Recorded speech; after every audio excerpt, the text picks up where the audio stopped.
The year is 1348, and you've just taken your first breath. But instead of celebration, there's terror in your mother's eyes. Outside your window, church bells ring endlessly, not in joy, but to mark another death. Welcome to life during the Black Death, the most catastrophic pandemic in human history. And tonight, we're diving deep into what it would actually mean to be born during this nightmare. Now, before we journey back to this dark chapter, take a moment to like this video if you're ready to explore one of history's most haunting periods. And let me know in the comments where you're watching from and what time it is for you. It's always fascinating to connect with fellow history enthusiasts from around the world. So dim the lights, settle in, and let's step into the shoes of a child born into chaos. Picture this. You're born in October 1347, just as 12 mysterious ships dock at the port of Messina in Sicily. The crowds gathering at the harbour expect to see sailors with goods from the east. Instead, they find corpses and dying men covered in black boils that ooze blood and pus. Those ships carry more than exotic spices. They carry death itself, and you, innocent and unaware, have just entered a world where 1/3 of Europe's population will be gone within 5 years. Your chances of survival are already stacked against you, and not just because of the plague. In medieval Europe, 30% of infants died within their first year under normal circumstances. Your tiny body faces a gauntlet of challenges that would make modern parents weep. Infections, malnutrition, accidents, and diseases that we can cure with a simple pill today were death sentences then. But now, with the Black Death spreading like wildfire across the continent, those odds have become even more brutal. Let's say you're born to a peasant family in a small English village. Your world is a single room shared with your parents, possibly grandparents, and any siblings who've managed to survive. The walls are made of wattle and daub, a mixture of sticks and mud that keeps out some of the cold, but none of the disease. Your bed is a pile of straw, maybe with a rough woolen blanket if your family is fortunate. There's no glass in the windows, just wooden shutters that let in drafts and dampness. Your mother, if she's survived childbirth, faces an impossible decision. Should she breastfeed you and risk passing along the disease if she becomes infected? Should she find a wet nurse, assuming one is available and healthy? Every choice carries the weight of life and death. Medieval mothers understood that loving their children meant preparing for loss. They had to develop a kind of protective emotional distance that seems heartless to us today, but was pure survival then. The midwife who delivered you, assuming one was available, works with knowledge that's part wisdom, part superstition, and part dangerous nonsense. She believes that your health depends on balancing 4 bodily humours: blood, phlegm, yellow bile, and black bile. If you fall ill, she might recommend bloodletting for an infant, a practice that could kill you faster than whatever ails you. She carries herbs and potions that smell terrible and do nothing, but she also knows practical things like keeping you warm and helping your mother with feeding. Food is scarce and unpredictable. If you're lucky enough to survive on breast milk for the first few months, you're getting the best nutrition available. But weaning brings new dangers. Your first solid foods are likely thin porridge made from whatever grains your family can secure. Wheat if you're fortunate, barley or oats if times are harder, and perhaps just acorns ground into paste if the harvest has failed. There's no understanding of vitamins or balanced nutrition. You eat what's available, when it's available. The village where you live is small, maybe 50 to 100 people total. Everyone knows everyone, which means when the plague arrives, you watch neighbours disappear one by one. The blacksmith who made your father's tools is found dead in his workshop. The baker who provided your family a long's bread dies household with his entire. Children you played with vanish overnight. Death becomes as common as sunrise. Your father, if he's a peasant, works an average of 28 hours per week on the Lord's land. That might sound leisurely compared to modern standards, but his work is backbreaking. Ploughing with heavy mouldboard ploughs, harvesting with primitive tools, hauling water, and tending livestock in all weather conditions.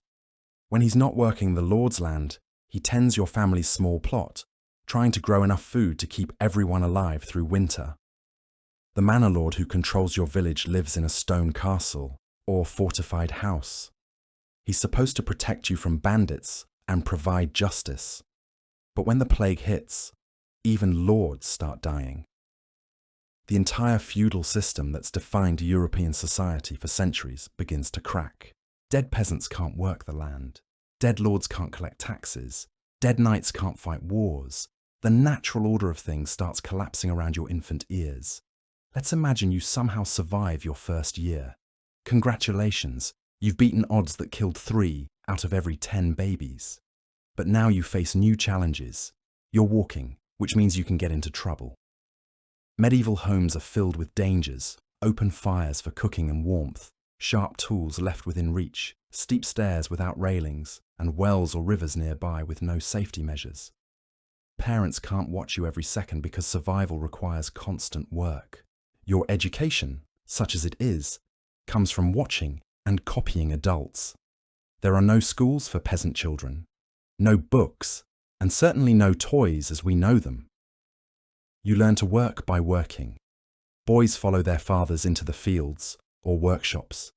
Girls help their mothers with cooking, spinning, weaving, and caring for younger children.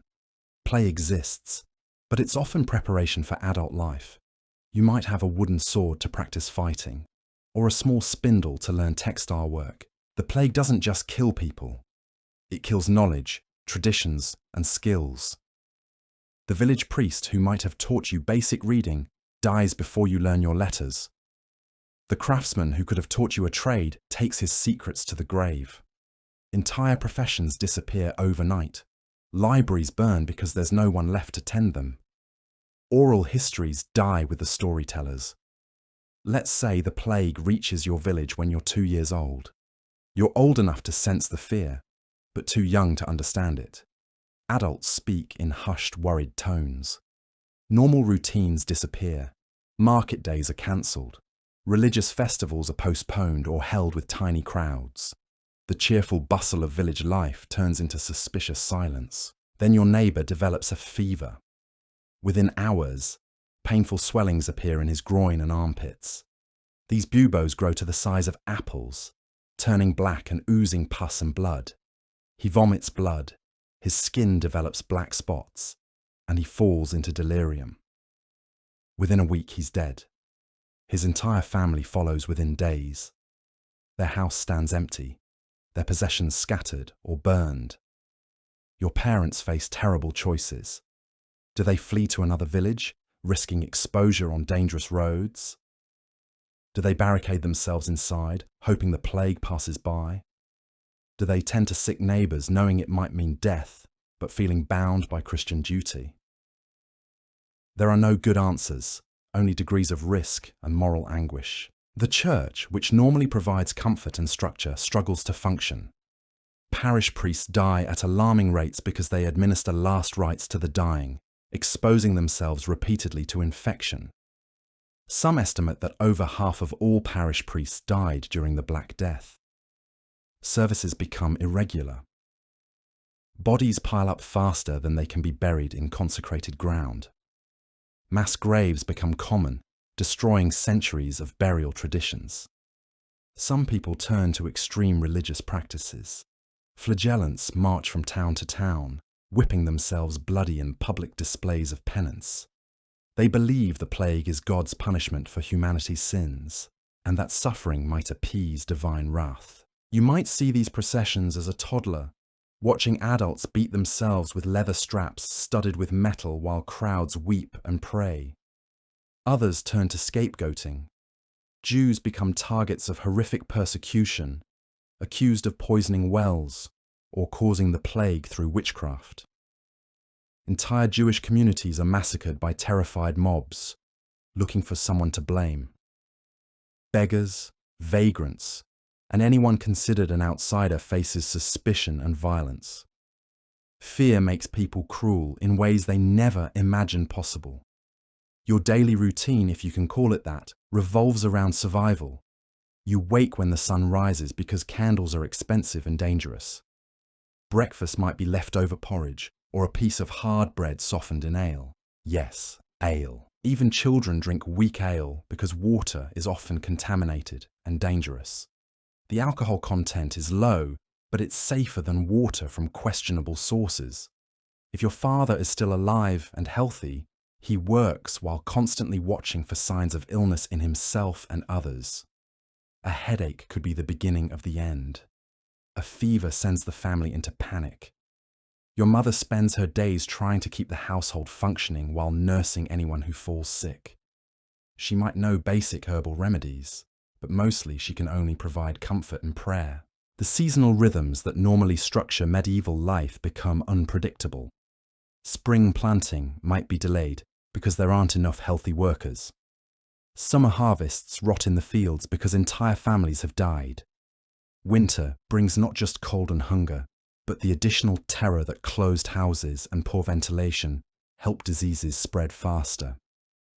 Trade breaks down as merchants avoid plague-stricken areas. Goods that community depends on become scarce or disappear entirely. Salt for preserving food, iron for tools, cloth for clothing. Your family has to become more self-sufficient than ever, making do with what they can produce or forage locally. Your family might trade a precious hen for a handful of salt, or barter vegetables for a piece of broken pottery that can still hold water. Everything becomes more valuable when survival is uncertain and tomorrow isn't guaranteed. Entertainment, such as it exists, takes on darker tones. The travelling minstrels who once sang of songs about death and judgment, heroic knights, and courtly love now perform day. Children's games mirror the grim reality around them. You might play at being a priest giving last rites, or pretend to be a doctor examining pretend buboes.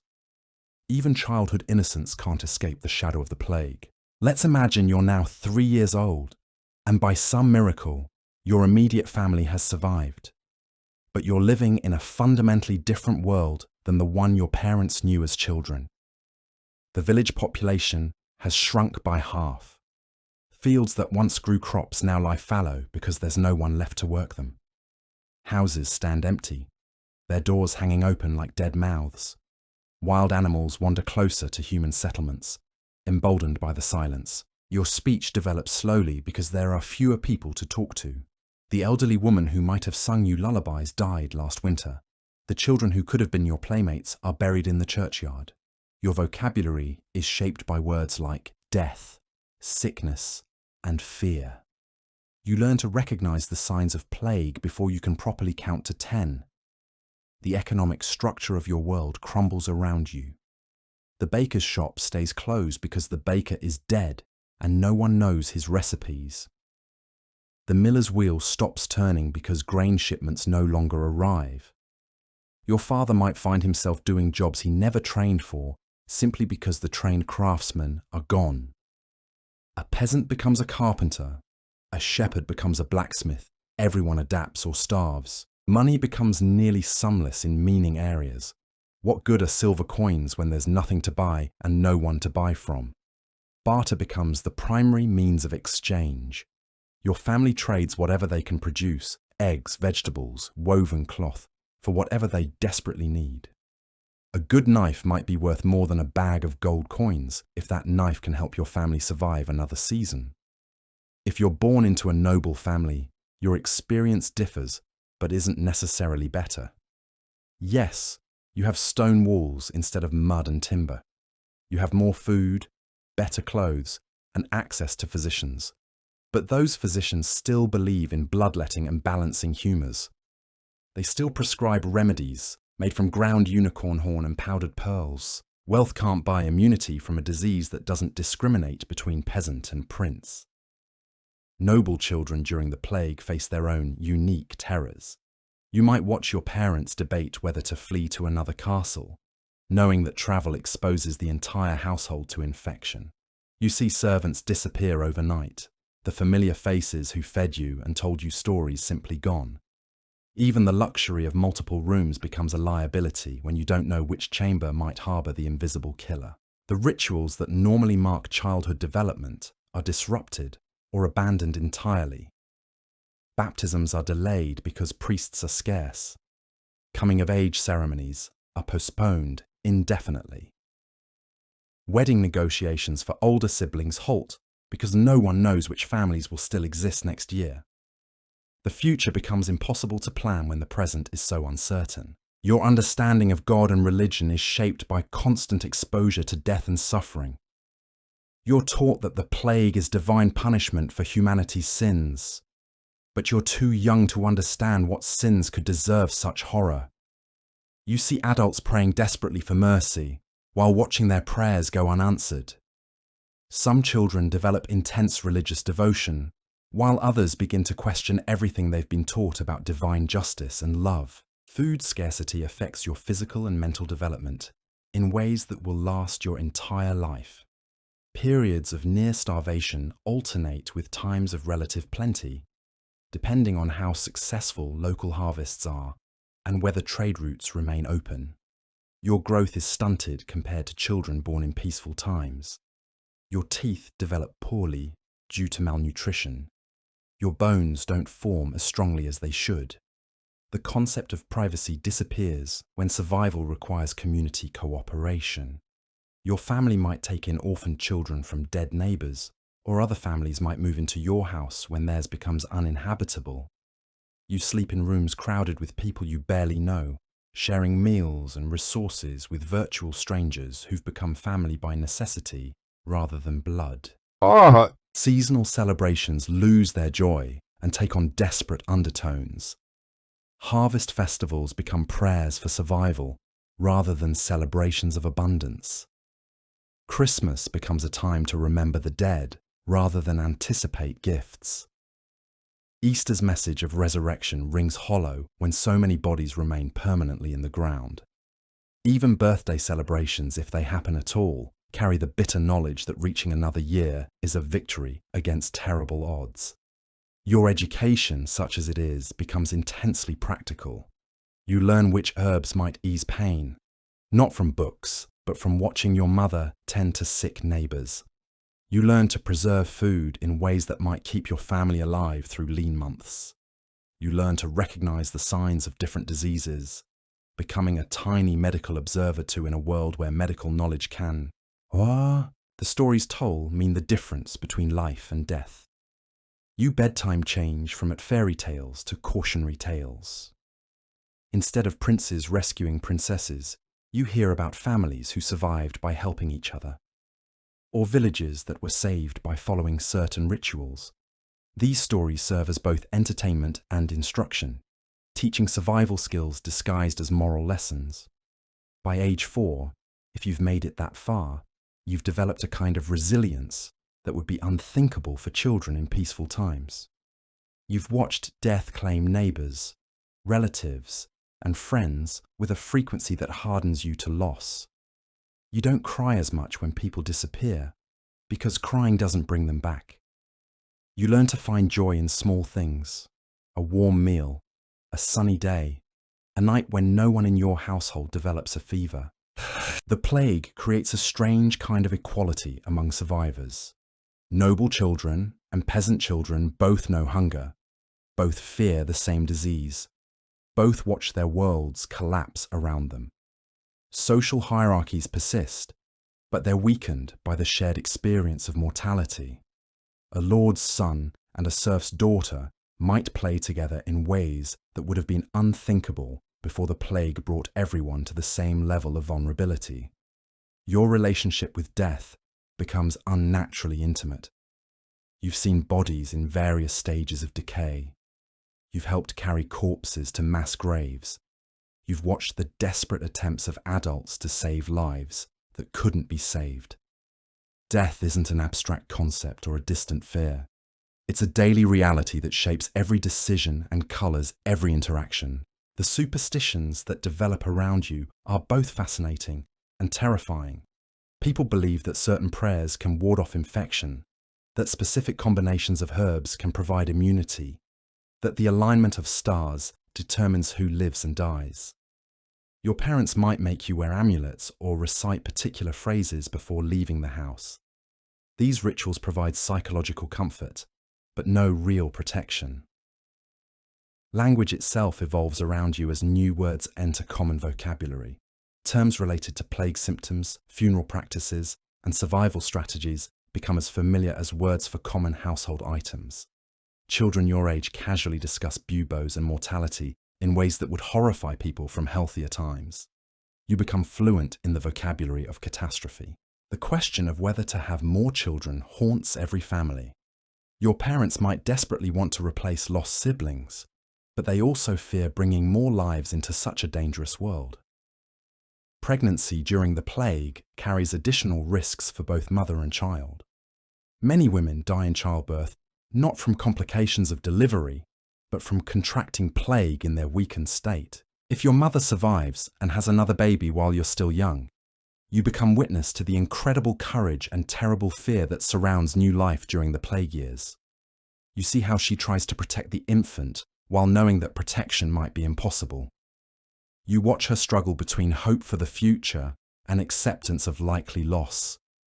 The rhythm of agricultural life, which normally provides structure and predictability, becomes chaotic and unpredictable. Fields that should be planted remain empty. Livestock wander untended. Seasonal tasks that require community cooperation are abandoned because the community has been decimated. Your family has to become more self-sufficient while having fewer resources and skills to draw upon. By age 5, assuming you've survived that long, you're no longer just a victim of circumstances, but an active participant in your family's survival strategy. You help with simple tasks like gathering firewood, feeding chickens, or watching for strangers who might bring disease. You're still a child, but childhood itself has been redefined by necessity and loss. The survivors around you develop a peculiar kind of wisdom born from witnessing unimaginable loss. Your grandmother, if she's still alive, might tell you stories about the time before the plague, when children could run freely between houses without fear, when markets bustled with hundreds of people, when death was an occasional visitor rather than a permanent resident. But even she struggles to remember what normal felt like. The plague has rewritten everyone's understanding of what life should be. Your 6th birthday, if anyone remembers to mark it, passes without celebration. Birthdays become bittersweet reminders of mortality rather than joyous milestones. Each year survived is simultaneously a victory and a painful reminder of those who didn't make it that far. Your parents might whisper a prayer of gratitude, but they won't risk drawing attention to your continued survival. In a world where death seems to claim the healthy as readily as the sick, celebrating life feels like tempting fate. The church, once the unquestioned moral authority of your world, struggles with its own crisis of faith. You grow up hearing priests debate whether the plague represents God's wrath or the devil's triumph. Some clergy preach that suffering brings salvation. Others question why an all-loving God would permit such wholesale slaughter of the innocent. These theological arguments filter down to affect how you're taught to pray, what you're told to believe, and how you're supposed to understand your place in God's plan. Heretical movements spring up around you like weeds after rain. Some groups claim that traditional Christianity has failed and that new revelations are needed. Others preach that the end times have arrived and that earthly concerns no longer matter. Your parents have to navigate these competing religious messages while trying to maintain enough orthodox faith to avoid persecution, but also remaining open to new ideas that might offer hope or explanation for the inexplicable. The flagellant processions that periodically pass through your area become both terrifying and mesmerizing spectacles. These groups of penitents travel from town to town, publicly whipping themselves bloody while singing hymns and calling for divine mercy. You might watch from your mother's arms as dozens of men and women strip to the waist and beat themselves with leather thongs studded with metal spikes. Their blood spatters the ground while crowds weep and pray. Some observers join the procession spontaneously convinced that physical suffering might appease God's anger. Your developing sense of justice becomes warped by witnessing constant scapegoating. When plague strikes a community, people desperately seek someone to blame. Jews face horrific persecution, accused of poisoning wells or practicing witchcraft. You might witness entire Jewish families being dragged from their homes and murdered by mobs, convinced that eliminating these supposed plague spreaders will save everyone else. The sight of such violence teaches you that fear can transform ordinary neighbours into monsters. Beggars and vagrants also become targets of suspicion and violence. Anyone who appears sick, foreign, or different faces potential attack from communities desperate to identify and eliminate sources of contagion.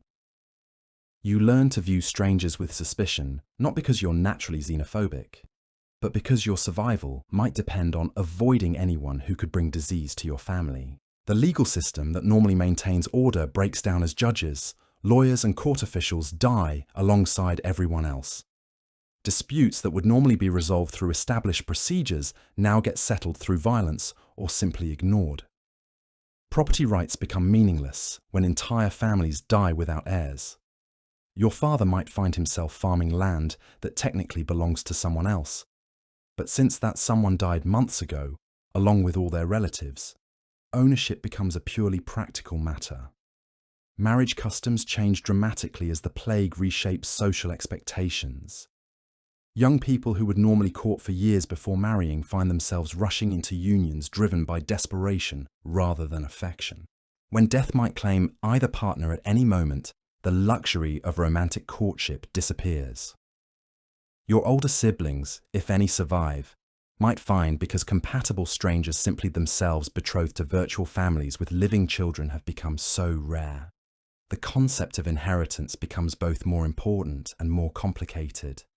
With so many people dying without clear succession, property and possessions change hands in ways that would have been legally questionable before the plague. Your family might suddenly acquire tools, livestock, or even land from neighbours who died without leaving proper wills. These windfall inheritances provide resources for survival, but they also create moral and legal complications that will persist long after the plague ends. Craft guilds that once regulated trades and maintained quality standards struggle to function when most of their members are dead. The blacksmith's secrets die with him when no apprentice survives to learn them. The weaver's techniques disappear when her daughters succumb to fever. You grow up in a world where knowledge and skills vanish daily, creating gaps in human capability that will take generations to refill. The monasteries and convents that once preserved learning and provided social services face their own catastrophic losses. Monks and nuns die at rates comparable to the general population, sometimes higher due to their commitment to caring for the sick. Libraries burn or decay when there's no one left to maintain them. Scriptoriums fall silent as the scribes who copied books by hand succumb to disease.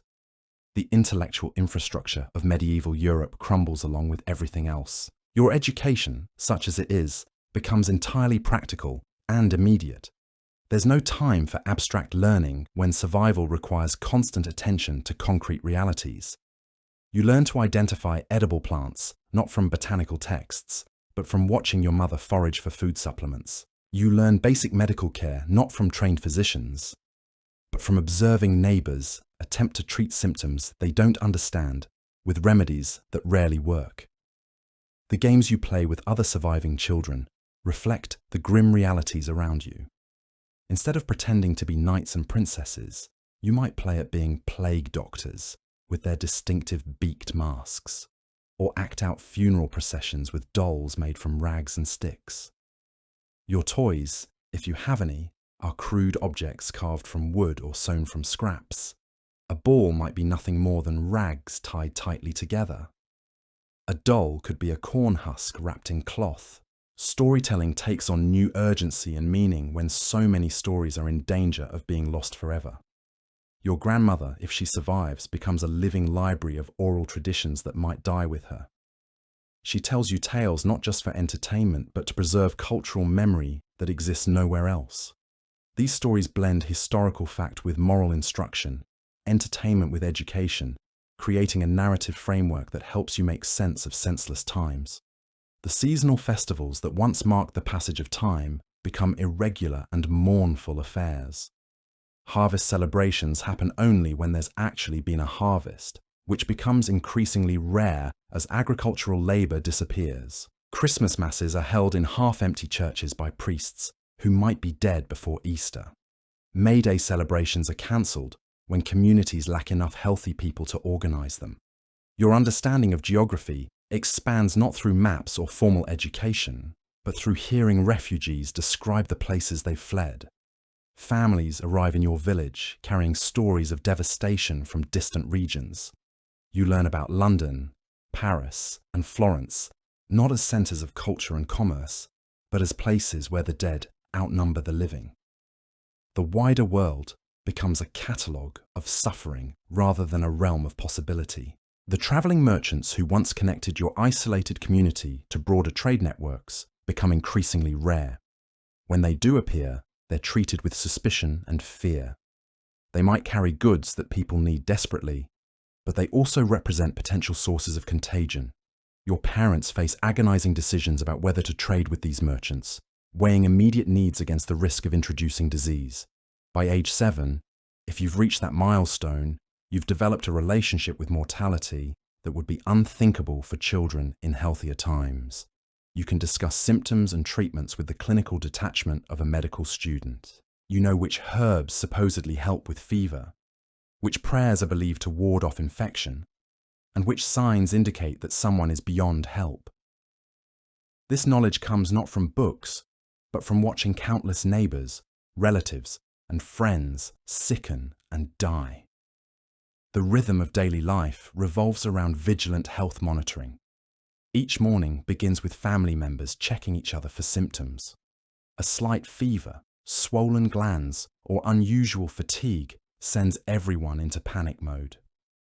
Your parents have developed elaborate rituals around health preservation, from burning certain herbs to wearing protective amulets to avoiding particular activities or locations deemed risky. Food preservation becomes an art form driven by desperate necessity. Your family learns to smoke meat without proper facilities, to ferment vegetables in makeshift containers, and to dry fruits using whatever methods available. These preservation techniques aren't chosen for taste, but for survival value. A poorly preserved food supply could mean starvation during winter months when fresh food is impossible to obtain.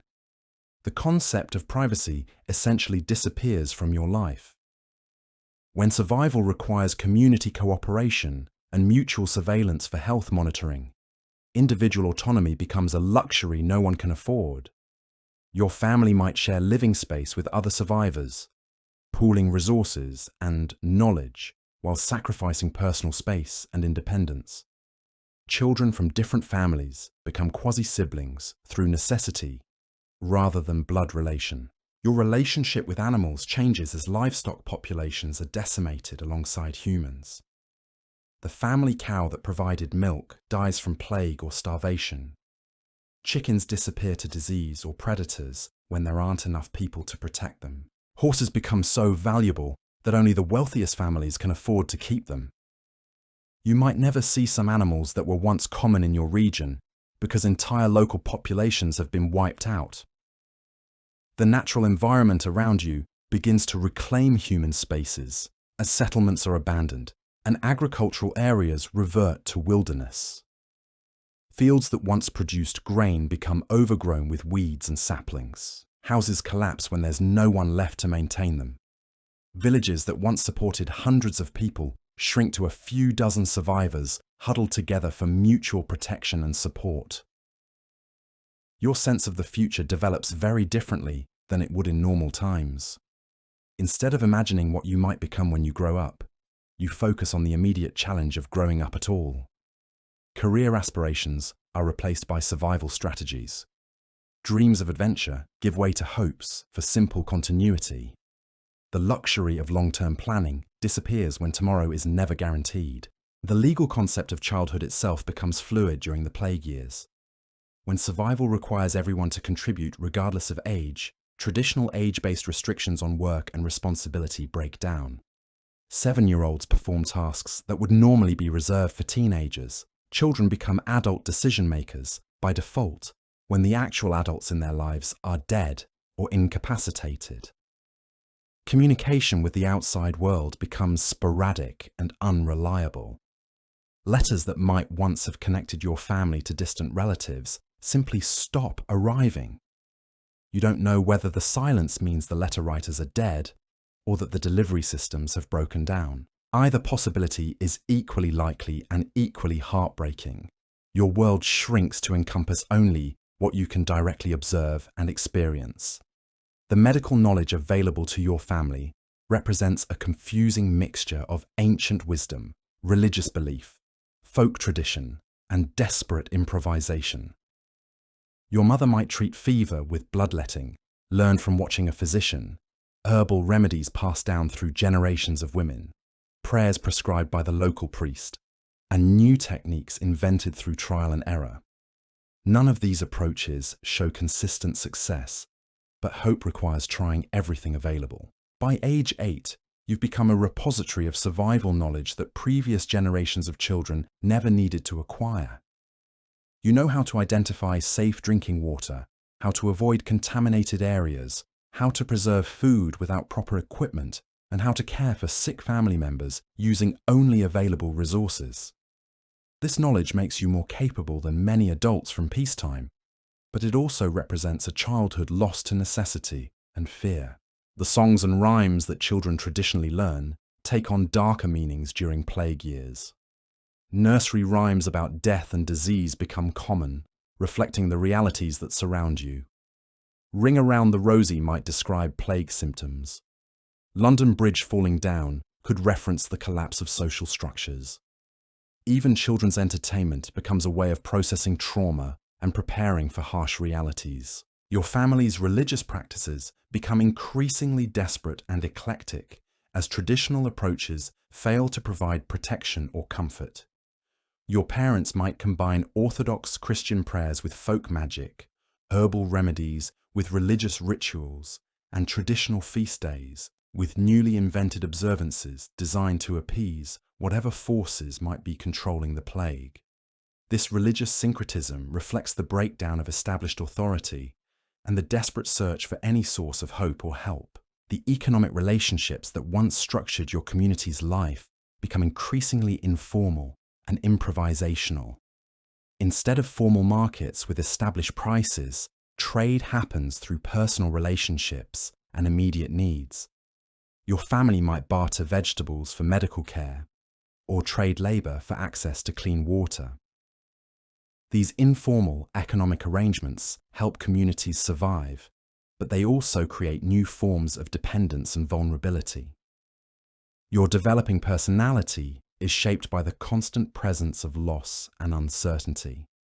You learn to form attachments quickly, but also to let go when necessary. You develop emotional resilience that allows you to function despite witnessing horrors that would traumatize adults in peaceful times. But this resilience comes at a cost, creating a kind of emotional numbness that protects you from immediate pain while potentially limiting your capacity for joy and connection. The physical landscape of your childhood bears the permanent scars of plague devastation. Abandoned houses dot the countryside like broken teeth. Overgrown gardens mark the locations of families that no longer exist. Cemetery grounds expand beyond their original boundaries to accommodate mass graves. These visible reminders of loss become so common that you stop noticing them consciously, but they shape your understanding of what the world should look like. Your relationship with authority figures becomes complicated by the fact that so many traditional authorities have died or fled. The lord who once controlled your manor unclear succession and might be dead, leaving uncertain obligations. The priest who provided moral guidance might have abandoned his post to seek safety elsewhere.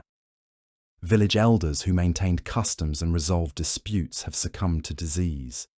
You grow up in a world where traditional hierarchies are collapsing and new forms of organization are emerging through trial and error.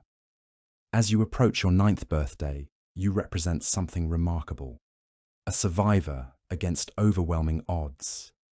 Most children born in your year have died.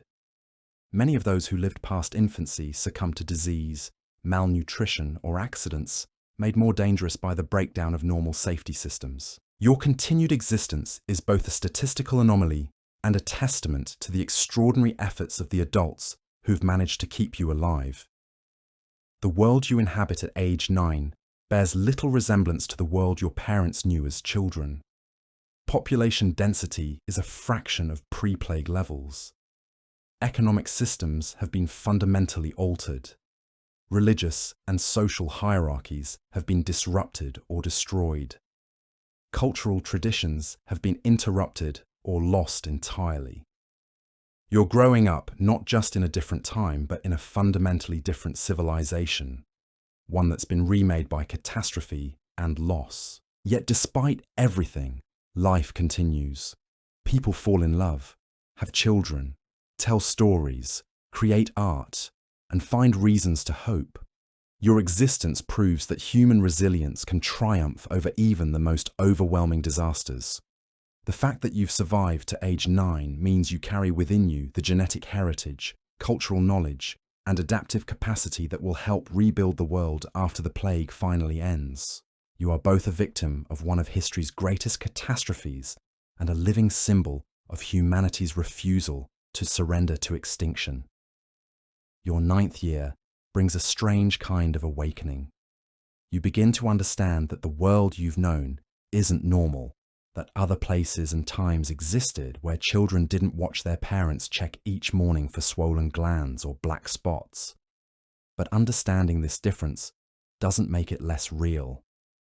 You're still living in the aftermath of humanity's greatest catastrophe, still breathing air thick with the memory of mass graves and burning houses.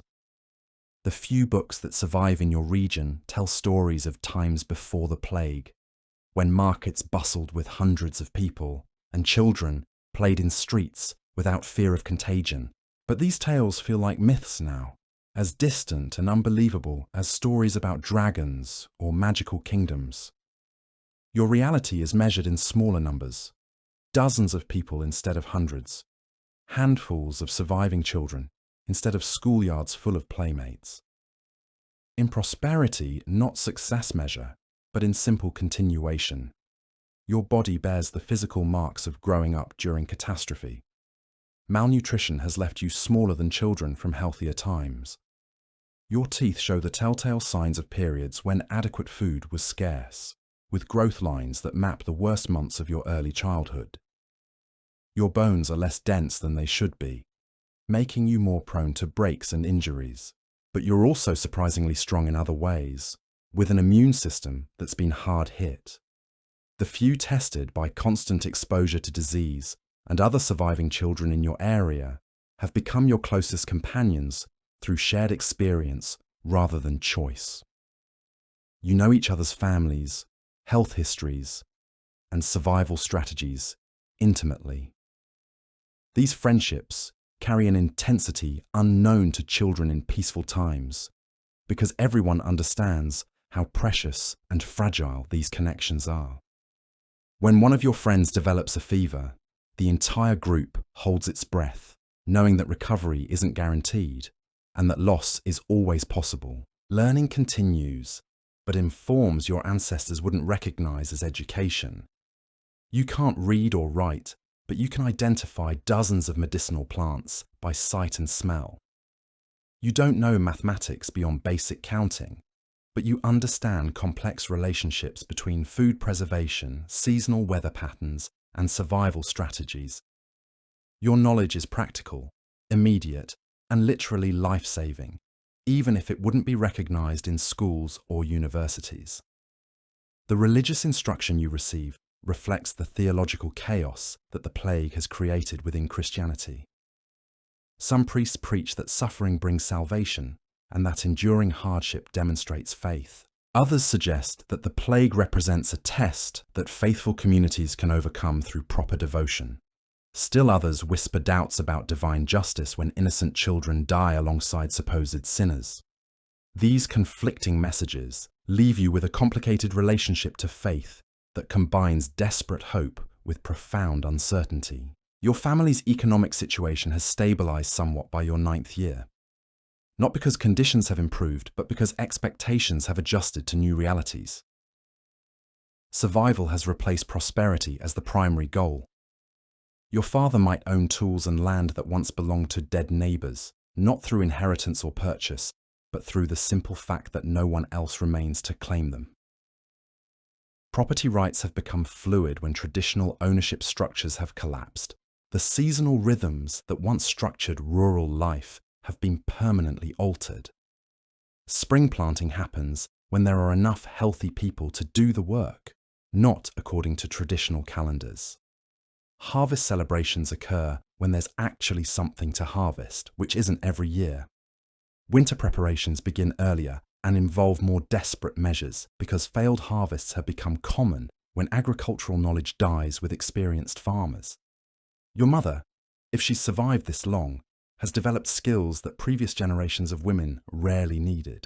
She might know basic surgery from treating plague buboes. She can set broken bones because no trained physicians are available. She understands herbal medicine not from formal training, but from watching friends and relatives try every possible remedy in their final days. These skills make her invaluable to your community, but they also represent knowledge gained through witnessing tremendous suffering. The stories told around your hearth have evolved to reflect new realities. Traditional fairy tales about brave knights and beautiful princesses have been replaced by cautionary tales about families who survived through cooperation, communities that thrived by helping each other, and individuals who demonstrated wisdom by recognizing and avoiding danger. These stories serve multiple purposes: entertainment, instruction, and emotional processing of trauma that has no other outlet. Your understanding of death has become so normalized that it's difficult to imagine children who've never seen a corpse or attended a funeral. You've helped dig graves, carried bodies wrapped in simple shrouds, and participated in burial ceremonies that prioritize speed and safety over traditional rituals. Death isn't frightening in the abstract way it might be for protected children.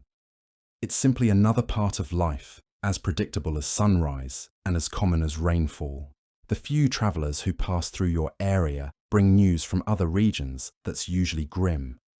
London has lost more than half its population. Paris looks like a ghost city with entire neighborhoods standing empty.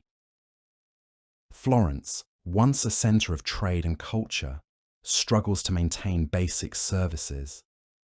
But occasionally, visitors bring hopeful news about communities that seem to be recovering, areas where new babies are being born and surviving, regions where normal life might be slowly returning. Your family's relationship with neighboring survivors has deepened into bonds that transcend traditional social boundaries. The blacksmith's widow shares meals with your family, not because of friendship, but because pooling resources increases everyone's chances of survival. The former manor lord's teenage son works alongside peasant children in the fields because labor shortages have made class distinctions temporarily irrelevant. These relationships might not outlast the crisis, but for now they provide essential support networks. The physical infrastructure of your world continues to decay as there aren't enough people to maintain roads, bridges, buildings, and other structures that require regular upkeep. Paths that once connected villages become overgrown and impassable. Wells that provided clean water fill with debris, or that ground grain into flour stand go dry. Mills de-abandoned because the millers died and no one learned their techniques. Your community becomes increasingly isolated as transportation networks fail. Your diet has stabilized around foods that can be reliably produced or gathered locally. Wild plants make up a larger portion of meals than they would have before the plague, not by choice, but by necessity. You know which mushrooms are safe to eat, which berries provide the most nutrition, and which roots can be ground into flour substitutes. This knowledge represents survival skills that previous generations took for granted, but that became critical when normal food distribution systems collapsed. The few domestic animals that remain in your area are treasured beyond their practical value.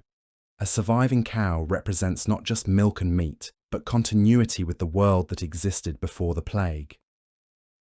Chickens that lay eggs are protected like precious jewels. A horse that can pull a plough or carry riders represents mobility and capability that have become rare luxuries. These animals receive care and attention that reflects their importance to community survival.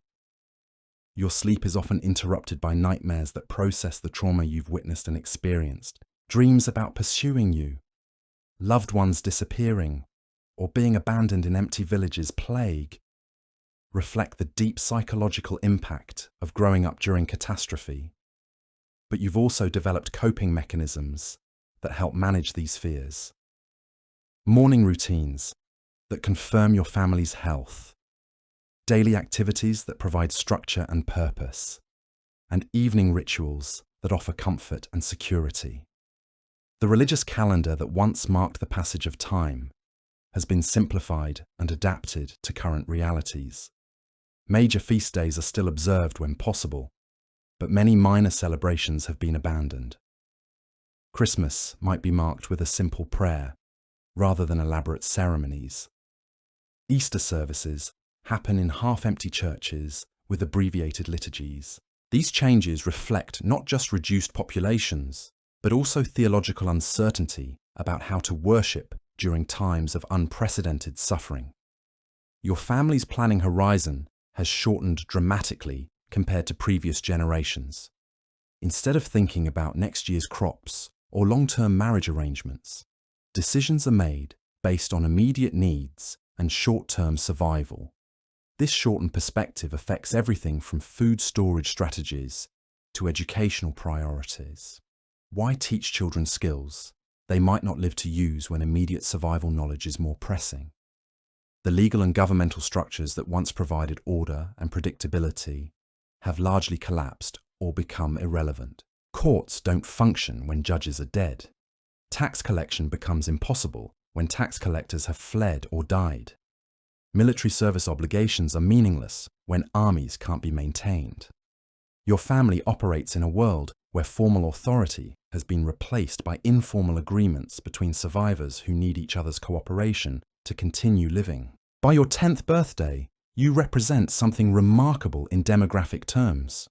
Child mortality rates during the plague years were so extreme that reaching double digits puts you in a small minority of survivors.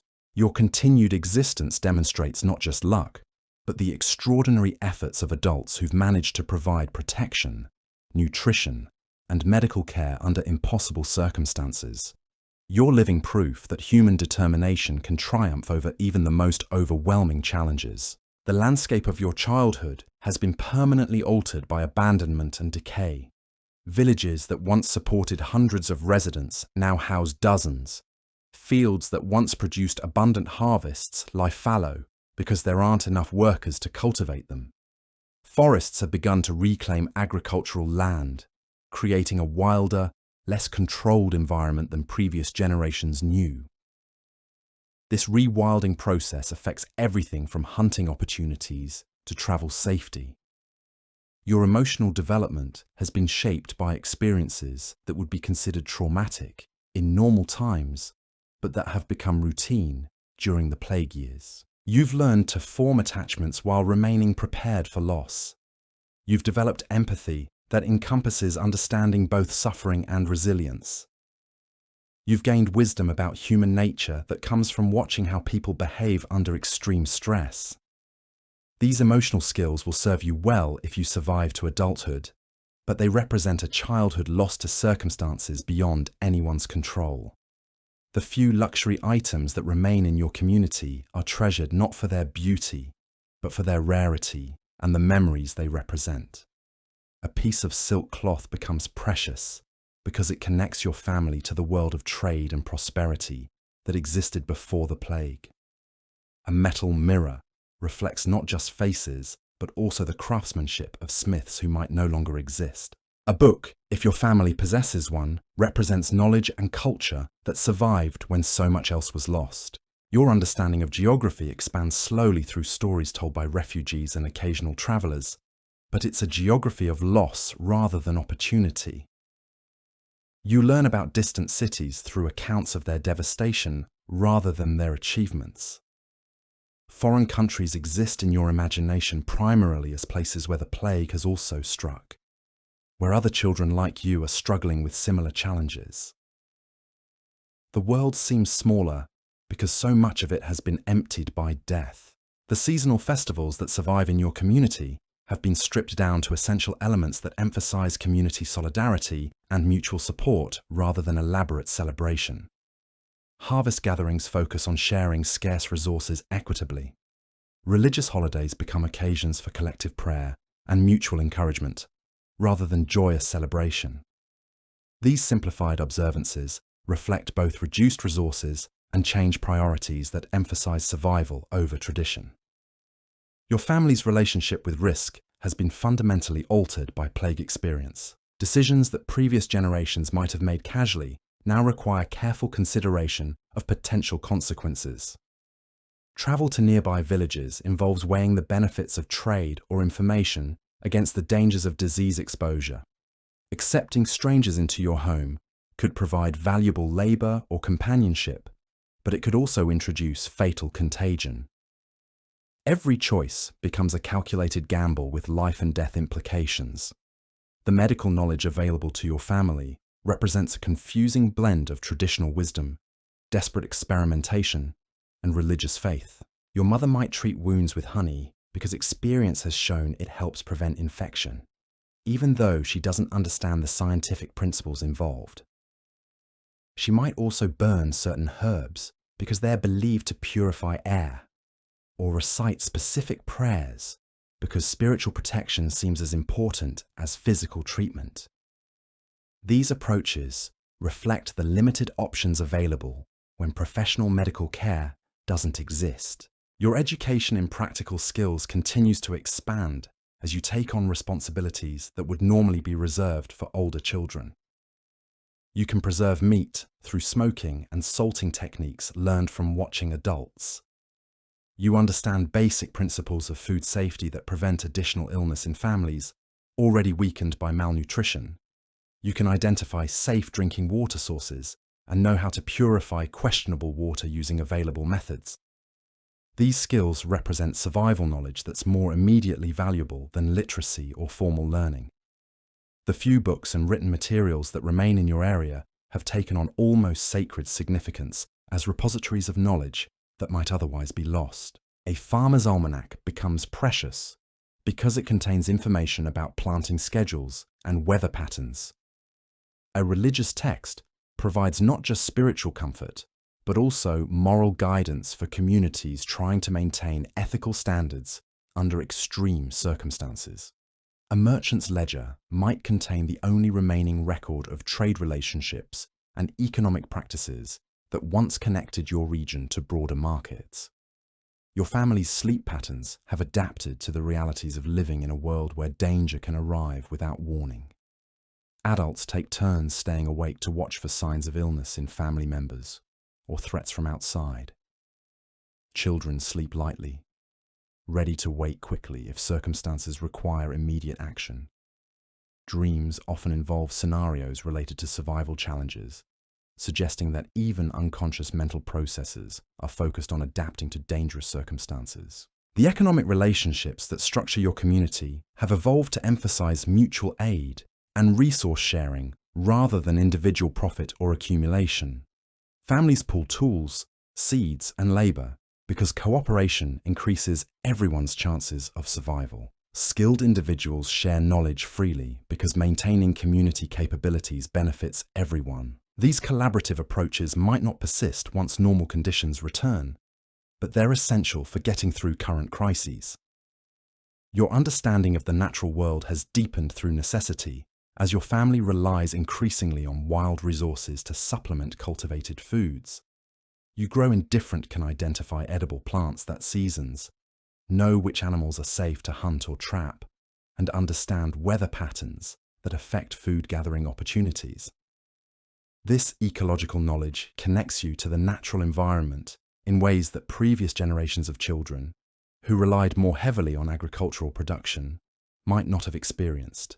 The few domestic crafts that continue in your community have been simplified and adapted to available materials and reduce time for non-essential activities. Clothing is mended and remended until it falls apart, then repurposed into other useful items. Pottery is made from local clay using basic techniques because elaborate decorative work is less important than functional utility. These simplified crafts reflect both material limitations and changed priorities that emphasize function over form. Your relationship with seasonal changes has intensified because your survival depends more directly on natural cycles than it would have for children in more prosperous times. You anticipate spring, not just because winter is uncomfortable, but because spring means fresh food sources and the possibility of successful planting. Summer represents not just warm weather, but crucial growing seasons that determine whether your family will have enough food for winter. Autumn brings both harvest opportunities and the anxiety of preparing for months when fresh food won't be available. The few religious practices that continue in your community have been adapted to reflect current realities and available resources. Church services might be held in homes rather than formal church buildings because there aren't enough people to maintain large structures or support full-time clergy. Prayers focus on immediate needs like health, safety, and adequate food rather than abstract theological concepts. Religious instruction emphasizes practical moral guidance for communities under stress rather than complex doctrinal issues. Your family's relationship with memory has become both more precious and more painful as time passes. Remembering relatives and friends who died during the worst plague years keeps their memory alive, but also reinforces awareness of how much has been lost. Sharing stories about life before the plague helps maintain cultural continuity, but also emphasizes how different current circumstances are from what previous generations considered normal. These memories serve as both comfort and reminder of the scale of change your family has experienced. The physical spaces where you live and play have been marked by the plague experience in ways that will persist long after current crises end. Former garden plots are marked by stone piles that once marked graves. Abandoned houses serve as reminders of families that no longer exist. Overgrown paths show where regular travel once connected communities that are now too small to maintain those connections. These physical markers create a landscape of memory that preserves evidence of what was lost. By age 11, you've developed a relationship with uncertainty that would be unusual for children in more stable times. You understand that plans might change suddenly based on health crises, weather patterns, or resource availability. You've learnt to find security in adaptability rather than predictability. You can adjust to new circumstances quickly because experience has taught you that flexibility is often more valuable than rigid adherence to predetermined plans. Your family's approach to celebrating personal milestones has been simplified but not entirely abandoned. Birthdays might be marked with special meals if resources permit, or with small gifts made from available materials. Coming-of-age moments are acknowledged even if traditional ceremonies can't be performed. These celebrations serve important psychological functions by providing structure and meaning in lives that might otherwise feel overwhelmed by loss and uncertainty. The few trade relationships that persist in your area operate on principles of trust and mutual benefit that go beyond simple economic exchange. Merchants who travel between surviving communities aren't just bringing goods. They're bringing news, knowledge, and connection to the broader world. Your family might trade surplus vegetables not just for needed tools, but for information about conditions in other regions or news about relatives who might have survived in distant areas. Your understanding of human nature has been shaped by observing how people behave under extreme stress and limited resources. You've seen examples of remarkable generosity when individuals share scarce resources with neighbors in need. You've also witnessed selfishness and cruelty when fear overwhelms moral considerations. These observations have given normally take you wisdom about human behavior that might decades to acquire. But they've also created a complex worldview that combines cynicism with hope. The few educational opportunities available to you focus on practical skills and survival knowledge rather than abstract learning or cultural enrichment. You might learn basic arithmetic through helping with food rationing or trade calculations. You could develop organizational skills through helping manage household resources. You might gain leadership experience through helping coordinate community activities. These learning opportunities are valuable, but they represent a much narrower range of knowledge than children in more prosperous times would typically receive. Your family's relationship with the changing seasons has become more intense and immediate because seasonal variations directly affect survival prospects. Winter preparation begins earlier and involves more careful calculation of food supplies, fuel needs, and shelter requirements. Spring planting receives more attention because successful crops could mean the difference between survival and starvation. Summer growing seasons are monitored more carefully because weather patterns that affect crop yields have life and death implications. The few animals that remain in your area have learned to coexist with reduced human settlements because there are fewer people to disturb them. Domestic animals that survived human populations in ways that create venture closer new ecological relationships. Wild animals, populations, represent both resources, developed different behaviors, adapted. The plague might have to change circumstances. These animal communities trying to rebuild and challenges forward after catastrophic population loss. Your sleep impact of growing up during catastrophic and dream patterns continue to reflect the psychological times. Nightmares might involve scenarios of abandonment, disease, or starvation that process fears about current circumstances. But you've also developed coping strategies that help manage these fears, including bedtime routines that provide comfort and security, and morning rituals that confirm your family's continued health and safety. As you approach your 12th birthday, you represent something unprecedented in human history. A child who has grown up during one of the most devastating pandemics ever recorded and survived, not just physically, but psychologically. Your existence proves that human resilience can triumph over circumstances that seem impossible to endure. Your knowledge, skills, and emotional strength will be essential for rebuilding communities and societies that have been shattered by loss. The world you inhabit at age 12 bears the permanent scars of the plague years, but it also shows signs of slowly beginning to heal. Some abandoned fields are being replanted by survivors who've learned new agricultural techniques through necessity. Some empty houses are being rebuilt or repaired by families who've gained construction skills through managing their own shelter needs.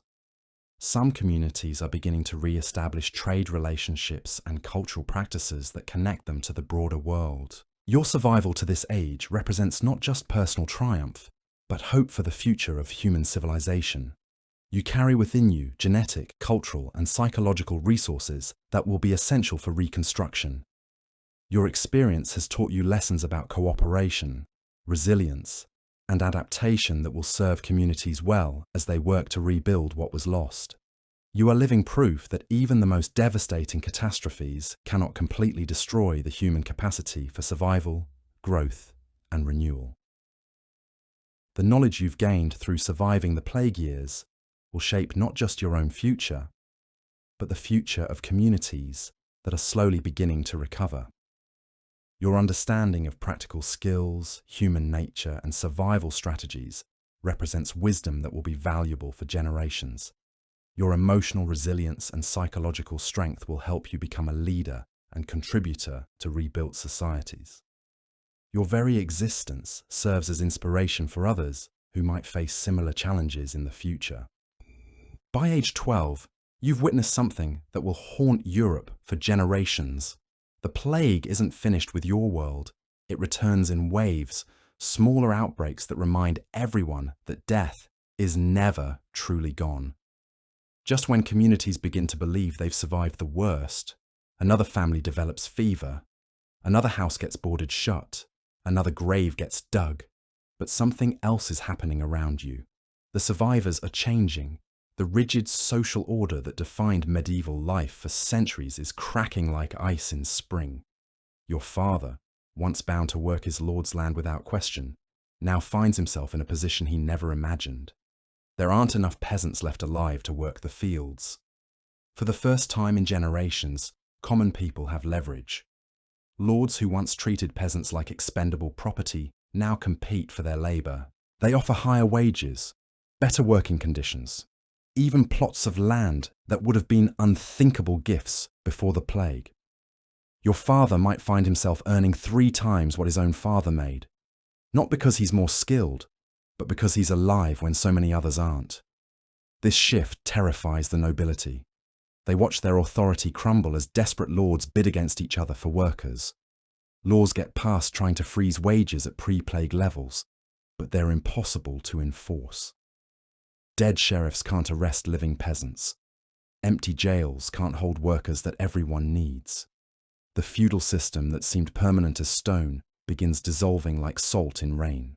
Your mother, if she's survived, finds herself with opportunities that medieval women rarely experienced. With so many traditional gender roles disrupted by death, women take on responsibilities that were once exclusively male domains.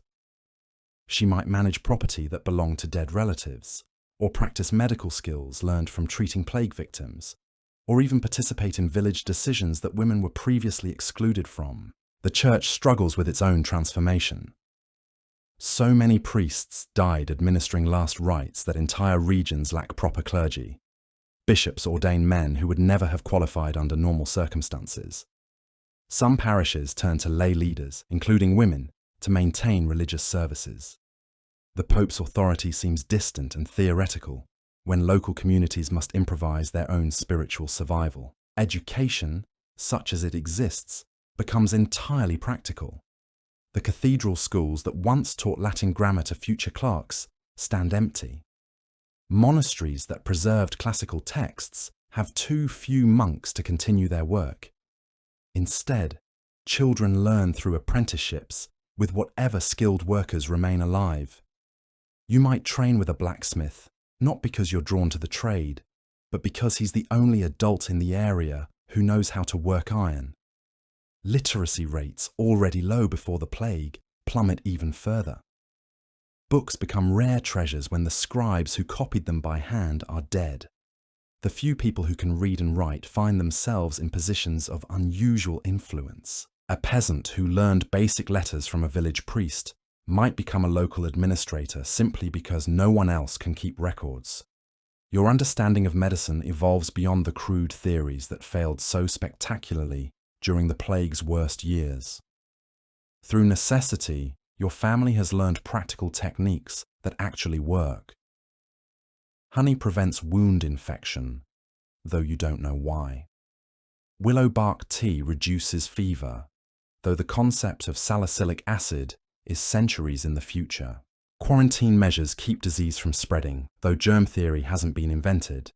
These hard-won medical insights spread through survivor networks in ways that bypass traditional educational institutions. A midwife who learned to deliver babies safely during plague conditions teaches her techniques to other women. A farmer who discovered effective ways to preserve food shares his methods with neighbouring families. Knowledge flows horizontally between survivors rather than vertically through formal hierarchies. The rhythm of agricultural life slowly adapts to reduced populations and changed circumstances. Fields that once required dozens of workers are cultivated by a handful of survivors using more efficient techniques. The heavy mouldboard plough, which required teams of oxen and multiple operators, gives way to lighter tools that one person can manage. Crop selection shifts toward hardy varieties that require less labour and provide better nutrition. Food production stabilizes around sustainable levels that match reduced populations. The desperate hunger of the plague years gradually gives way to more predictable, if still modest, food supplies.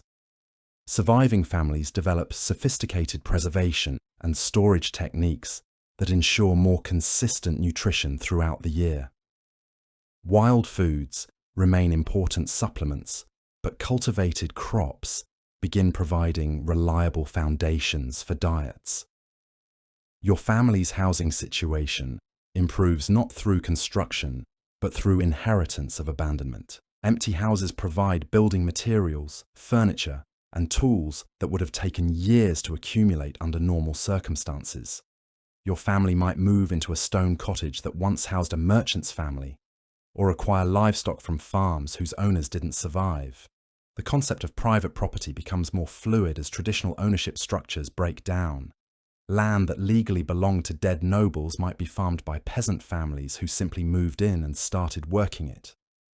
Tools, animals, and household goods change hands through practical necessity rather than formal inheritance procedures. Possession becomes 9/10 of ownership when legal systems can't function.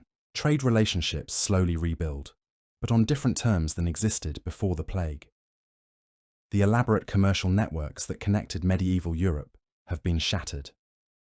New trading partnerships emerge based on immediate needs and available resources rather than traditional roots and relationships.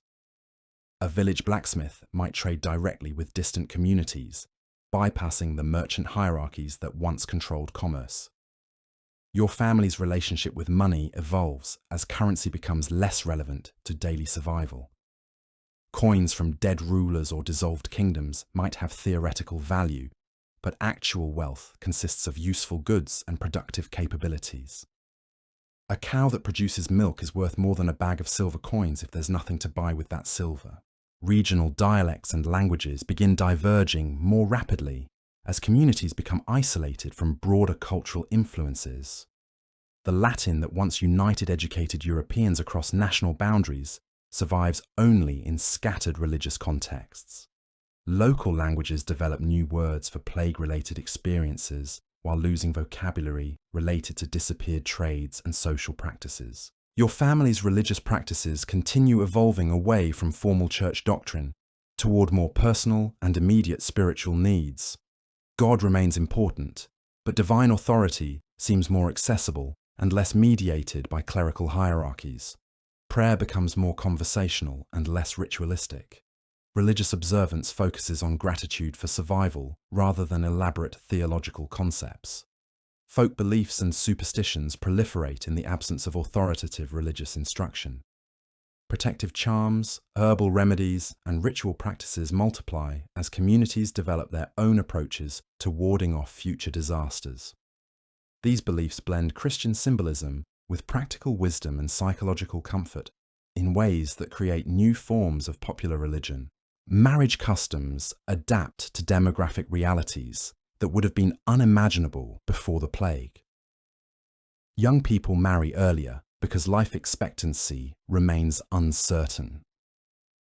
Class restrictions on marriage partnerships relax when noble bloodlines have been decimated and practical compatibility becomes more important than social status. Widow remarriage becomes common and socially accepted out of economic necessity. Child-rearing practices reflect hard-won knowledge about infant survival in difficult circumstances.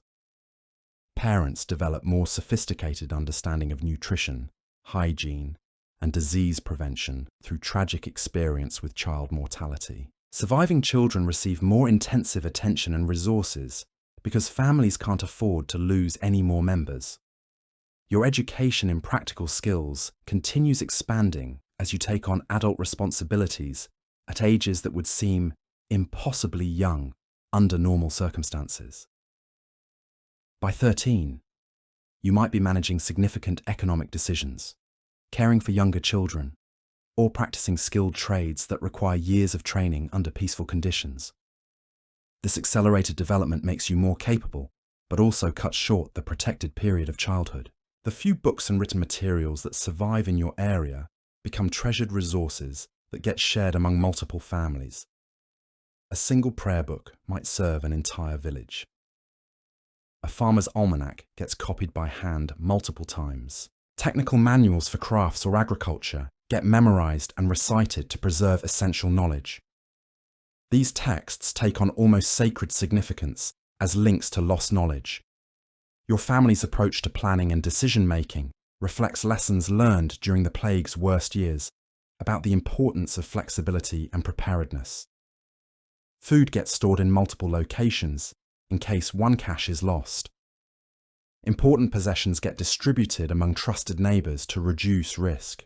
Skills and knowledge get shared widely so that communities aren't dependent on single individuals. The physical landscape around you continues changing as nature reclaims abandoned human settlements.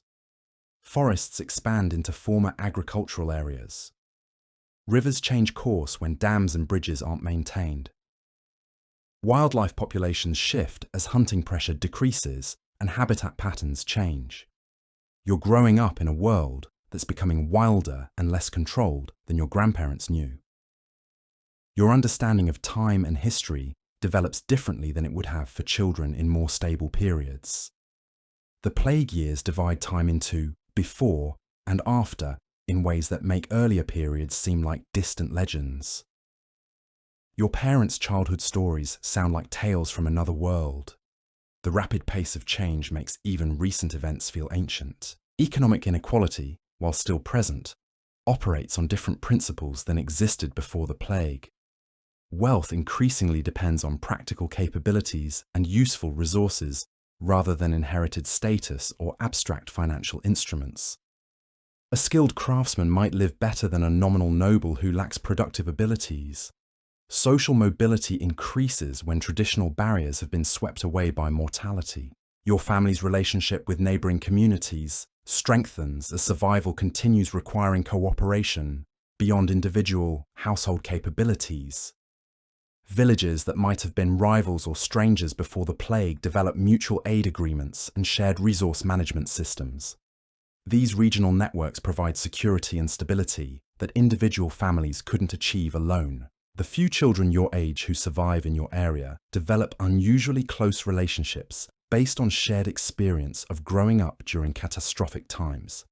These friendships carry intensity and loyalty that children from peaceful eras might not understand.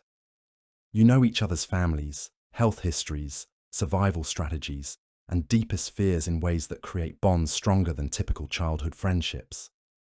Your emotional development continues being shaped by the constant presence of loss and uncertainty, but also by growing evidence that survival and recovery are possible.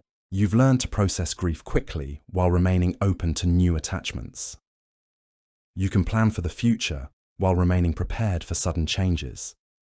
These psychological skills will serve you well, regardless of what challenges lie ahead.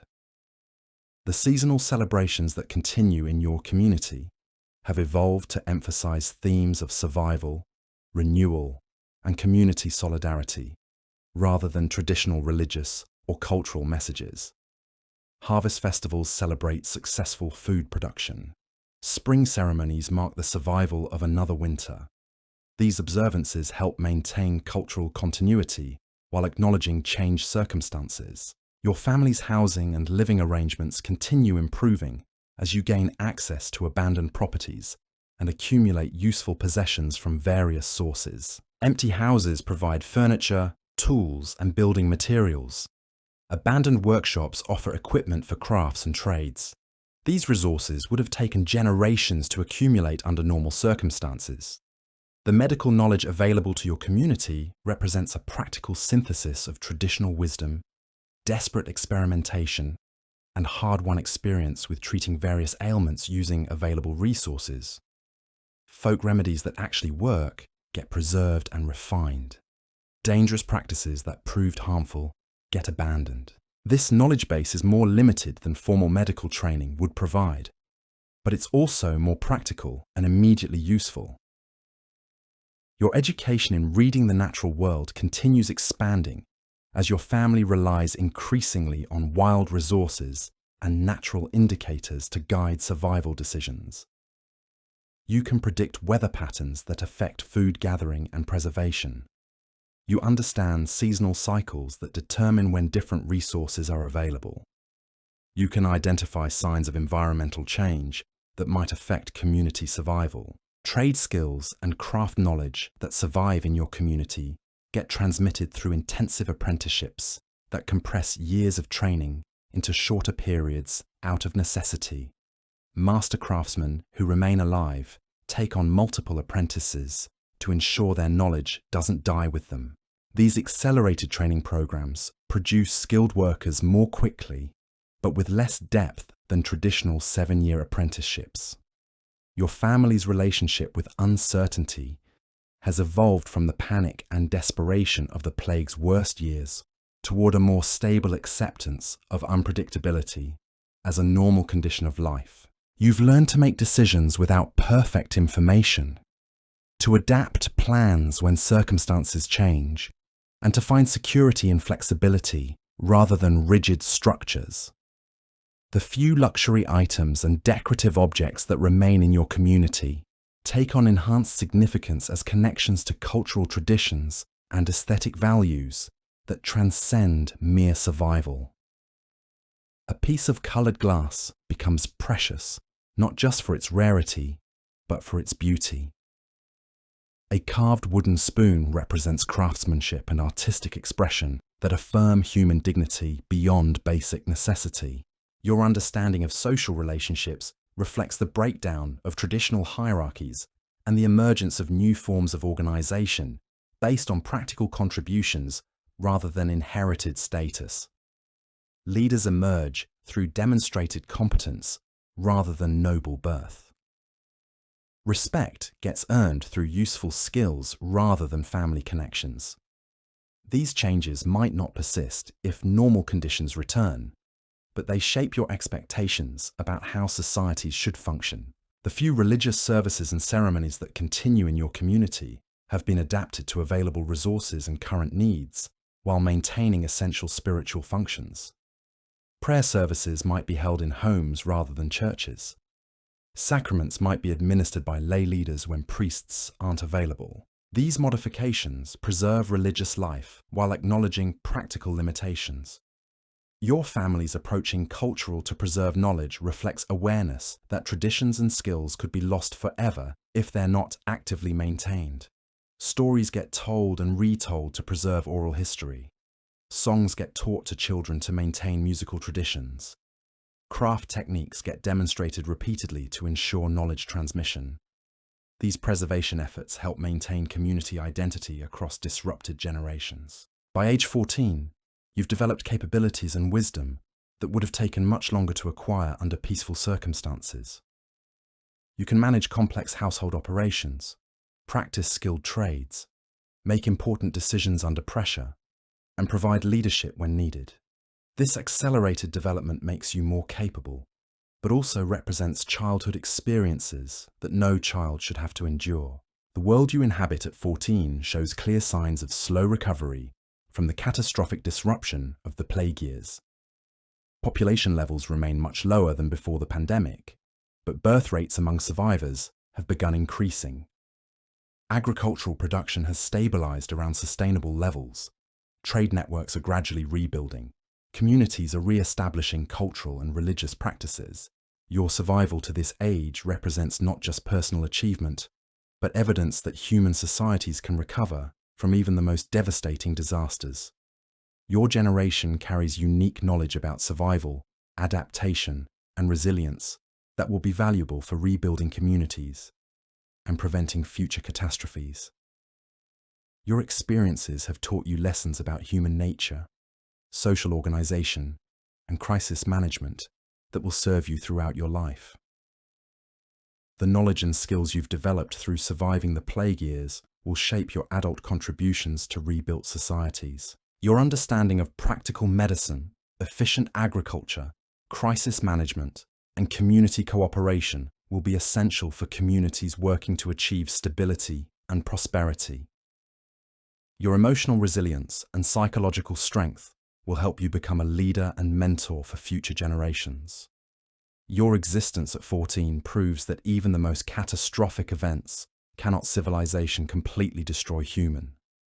You carry within you genetic, cultural, and intellectual, the worst resources that survive pandemic in recorded history. Your generation will rebuild hard-won wisdom what was lost while incorporating about survival and adaptation. You are living evidence of humanity's capacity to endure, learn, and ultimately triumph over seemingly impossible challenges. Your 15th birthday passes without fanfare, marked only by your mother's quiet prayer of gratitude. You've now lived longer than most people expected when you drew your first breath in that plague-ravaged world. The scars on your psyche run deep, but so does something else. Strength. The kind forged in fire that most humans never need to develop. The communities around you are slowly stitching themselves back together, but it's not the same fabric that existed before. It's something entirely new, woven from threads of survival, adaptation, and hard-won wisdom. Villages that once housed 300 souls now support. But maybe 60, those 60 have efficiency with and learn to work cooperation that would have amazed their ancestors. Your role in this reconstructed world has evolved beyond what any medieval child would have experienced. At 15, you're not just helping with adult tasks, you're leading them. The blacksmith who taught you metalwork died 2 winters ago, leaving you as the only person for miles who understands how to repair plows and horseshoes. This isn't childhood ending gradually, it's responsibility thrust upon you because alternatives don't exist. Marriage discussions begin earlier for your generation, not from romantic tradition, but from practical necessity. Bloodlines that survived the plague are precious.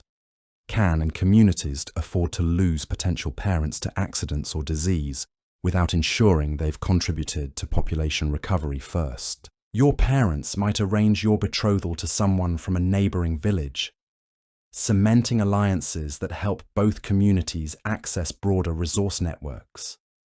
The girl you might marry, assuming she exists and has survived, faces similar pressures and opportunities. Medieval women's roles have expanded dramatically as traditional gender restrictions became irrelevant when survival required everyone to contribute whatever skills they possessed. She might know advanced herbal medicine learned from treating plague victims, or manage livestock operations that would have been exclusively male domains before the demographic catastrophe. Your wedding, when it happens, won't resemble the elaborate celebrations your grandparents might remember. Resources remain too scarce for extensive festivities, and communities have learned to view public gatherings with lingering suspicion about disease transmission. Instead, you'll have a simple ceremony focused on practical commitments, promises to share resources, support each other through future crises, and work together toward family and community survival. The house you'll establish with your spouse might be built entirely from materials salvaged from abandoned properties. Stone foundations from a dead merchant's home, timber from a collapsed manor house, iron fittings from workshops whose owners succumbed to plague. This recycling isn't just economical, it's symbolic. You're literally building your future from the remnants of the world that died around your childhood. Your children, when they arrive, will grow up hearing stories about the plague years as history, rather than lived experience. You'll tell them about the time when church bells rang constantly for the dead, when entire families disappeared overnight, when their grandparents watched neighbours die faster than graves could be dug. But these stories will sound like ancient legends to children who've never seen mass mortality. The parenting skills you develop will reflect lessons learned during the catastrophic years about protecting children in dangerous circumstances. You'll know more about childhood diseases, nutrition requirements, and developmental milestones than most medieval parents because your generation was forced to learn these things through tragic experience. Your children will benefit from medical knowledge that was unknown before the plague forced rapid learning. Educational opportunities for your children will blend traditional medieval approaches with practical innovations developed during the recovery period. They might learn reading and writing if books and teachers are available, but they'll definitely learn crafts, agriculture, medicine, and survival skills that proved essential during crisis years. This education will be broader and more practical than what previous generations typically received. The religious instruction your children receive will reflect the theological evolution that occurred during and after the plague. God remains central to community life, But divine authority seems more accessible and less mediated by elaborate clerical hierarchies. Prayer emphasizes gratitude for survival and requests for protection, rather than abstract theological concepts that seemed irrelevant during mass mortality. Your adult perspective on wealth and status differs fundamentally from medieval norms because you've seen how quickly traditional hierarchies can collapse when faced with mortality that doesn't respect social boundaries. You value practical skills, useful resources, and reliable relationships more than inherited titles or accumulated coins. This pragmatic approach to success influences how you raise your children and organize your household. The agricultural techniques you employ on whatever land you manage incorporate innovations developed during the recovery period, when labor shortages forced efficiency improvements. You might use lighter plows that require fewer operators, plant hardy crop varieties that provide better nutrition with less cultivation, or develop preservation methods that ensure food security through difficult seasons. Your relationship with seasonal cycles remains intense because experience has taught you how quickly favorable conditions can disappear and how important preparation is for survival. Spring planting receives careful attention because successful crops could determine your family's welfare through the following year. Autumn preparations begin early because winter survival depends on adequate resources and proper planning. The trade relationships you develop with neighboring communities operate on principles of mutual benefit and long-term cooperation rather than short-term profit maximization. You understand that community survival requires networks of support that transcend individual family interests. A good harvest might be shared with neighbors who experience crop failures, creating obligations that provide security during future difficulties. Your family's approach to risk management reflects hard-won knowledge about the importance of redundancy and flexibility when facing uncertain circumstances. Important possessions get stored in multiple locations. Essential skills get shared among several community members. Food production involves diverse crops rather than dependence on single varieties. These strategies provide security against various types of potential disasters. The medical knowledge you possess represents a practical synthesis of traditional remedies, experimental treatments discovered during plague years, and careful observation of what actually works under available conditions. You can treat common ailments using locally available herbs and techniques. You understand basic principles of disease prevention and wound care. This knowledge makes you valuable to your community while helping protect your family. Your understanding of human psychology has been shaped by observing how people behave under resources. You've extreme stress and seen examples of remarkable courage, shocking selfishness, creative problem solving, and complete psychological collapse. This knowledge helps you navigate social relationships, predict community dynamics, and provide leadership when circumstances require difficult decisions. The stories you tell around your hearth blend traditional folk tales with accounts of survival and recovery from the plague years. These narratives serve multiple purposes: entertainment, moral instruction, historical preservation, and psychological processing of trauma that continues affecting your generation. Children learn practical lessons disguised as exciting adventures. Your family's religious observances have evolved to emphasize themes of gratitude, community solidarity, and protection from future disasters rather than abstract theological concepts. Prayer services focus on practical concerns like health, adequate food, and community harmony. Religious festivals celebrate survival and recovery rather than elaborate doctrinal principles. Economic planning for your household operates on shorter time horizons than would have been typical before the plague, because experience has taught you how quickly circumstances can change. You focus on maintaining adequate reserves for immediate needs while remaining flexible about longer-term investments. This approach provides security while acknowledging continued uncertainty about the future. Your children's education includes extensive instruction in practical skills that proved essential during crisis years. They learn food preservation techniques, basic medical care, crafts that provide useful household items, and agricultural methods that ensure reliable food production. This education is broader and more immediately practical than traditional medieval learning. The physical environment where you raise your family continues showing signs of recovery from plague devastation, but it remains fundamentally altered from pre-pandemic conditions. Population density stays much lower than historical norms. Abandoned areas have been reclaimed by forests and wildlife. Agricultural production focuses on areas that can be efficiently managed by reduced labor forces. Your family's relationship with neighboring households operates on principles of mutual aid and resource sharing that became essential during the plague years and have continued because they provide security and efficiency benefits. Tools, labor, and knowledge get shared among trusted community members. These relationships create support networks that help individual families manage challenges that might overwhelm isolated households. The few books and written materials available in your area receive careful preservation and widespread sharing because your generation understands how easily knowledge can be lost when educated individuals die suddenly. Technical manuals, religious texts, and historical records get copied by hand when possible. Oral traditions receive careful transmission to preserve cultural memory. Your approach to child rearing reflects lessons learned about protecting children during dangerous times while also preparing them for uncertain futures. You provide more intensive attention and resources to each child because family sizes remain smaller and each child represents precious genetic and cultural continuity. You also teach practical skills earlier because circumstances might require adult responsibilities at young ages.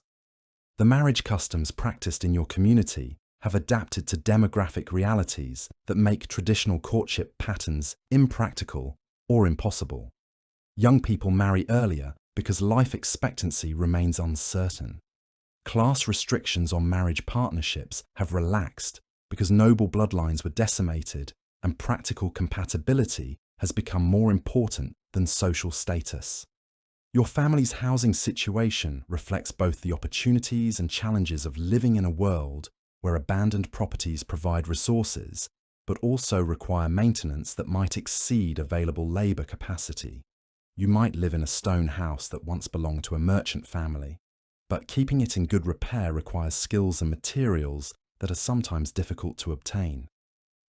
The seasonal festivals that continue in your community emphasize themes of community solidarity, gratitude for survival, and preparation for potential future challenges, rather than elaborate traditional celebrations that require resources your community can't afford.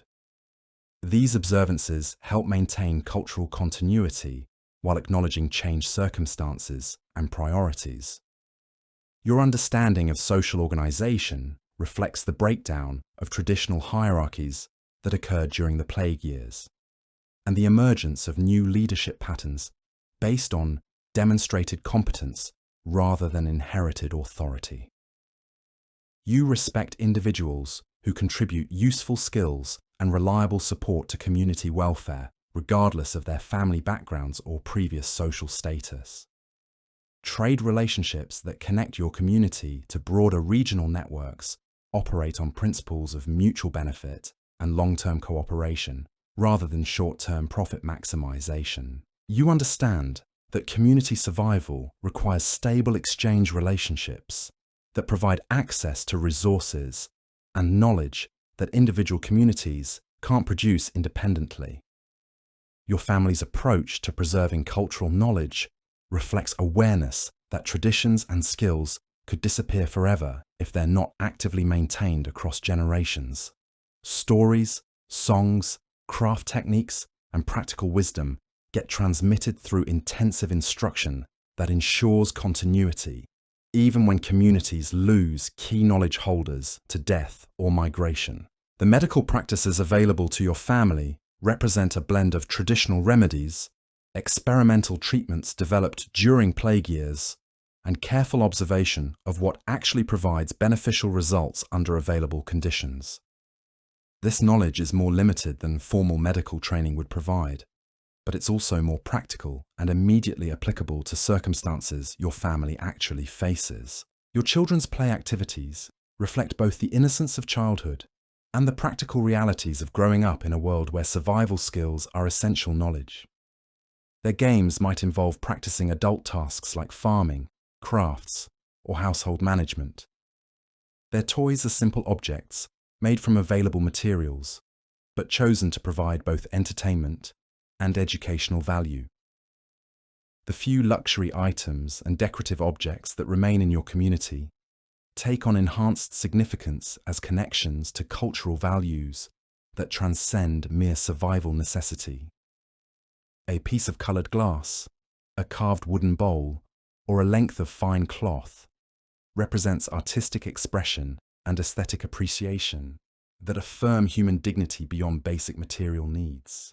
Your family's relationship with the natural environment has intensified because survival depends more directly on understanding seasonal patterns, weather cycles, and ecological relationships than would have been necessary during more prosperous times when communities could rely on extensive trade networks and stored resources to buffer environmental variations. Economic inequality in your community operates on different principles than existed before the plague because wealth increasingly depends on practical capabilities and useful resources rather than inherited status or abstract financial instruments.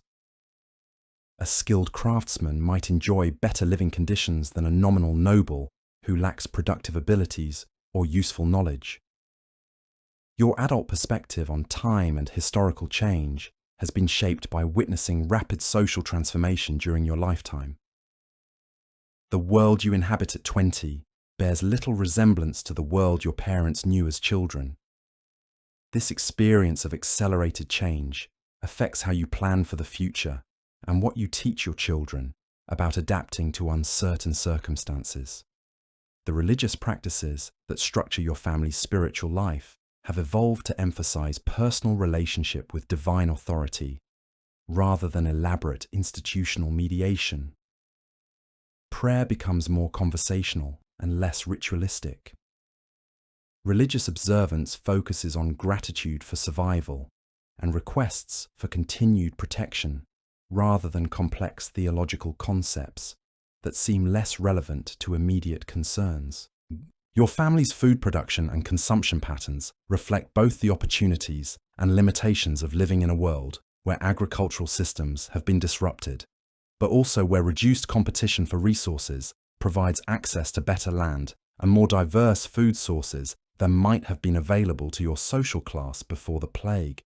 The craft skills you practice and teach to your children incorporate both traditional techniques and innovations developed during the recovery period when resource limitations forced creativity and efficiency improvements. These skills provide both practical value for household needs and potential economic opportunities for trade with neighbouring communities.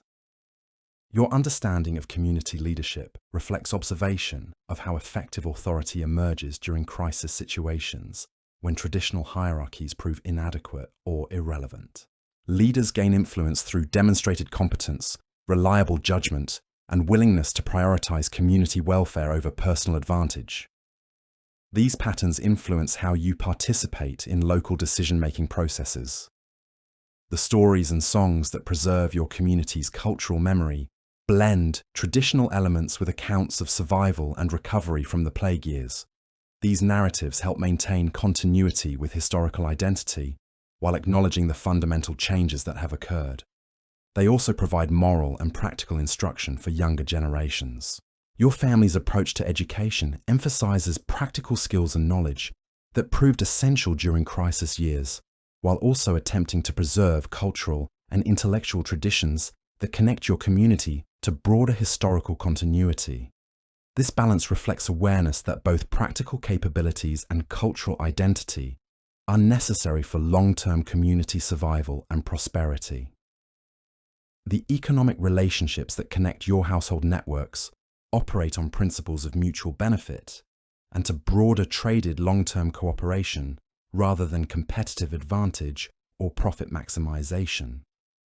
You understand that community welfare depends on stable exchange relationships that provide security and access to diverse resources, rather than maximum short transactions. By individual term gain from your 20th birthday, you've become something unprecedented in medieval European history.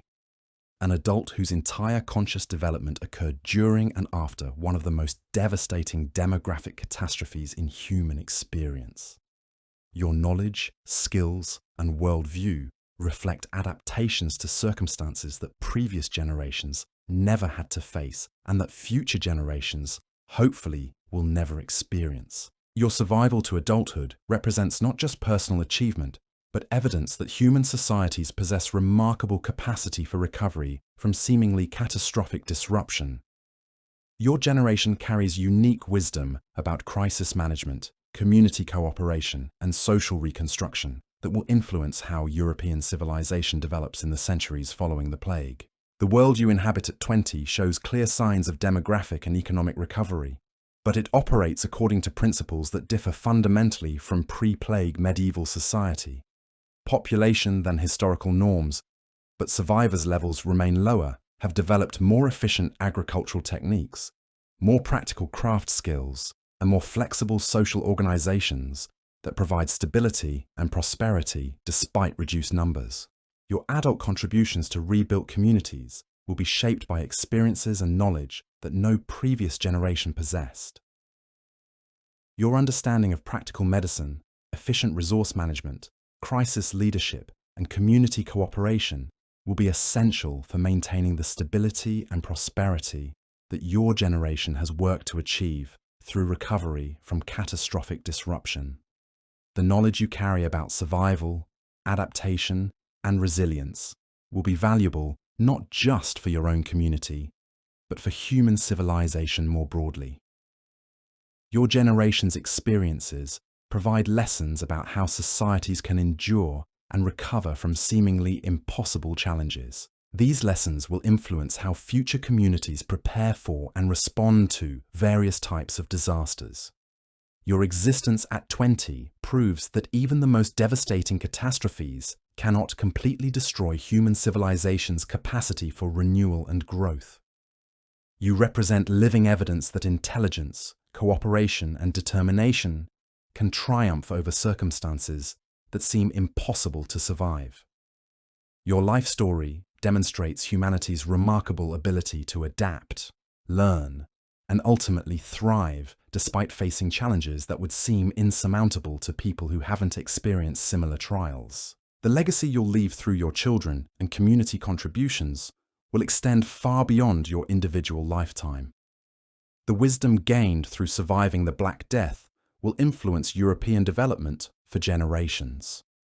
Your experiences have created knowledge about crisis management, social cooperation, and community resilience that will help future societies prepare for and respond to various challenges they might face.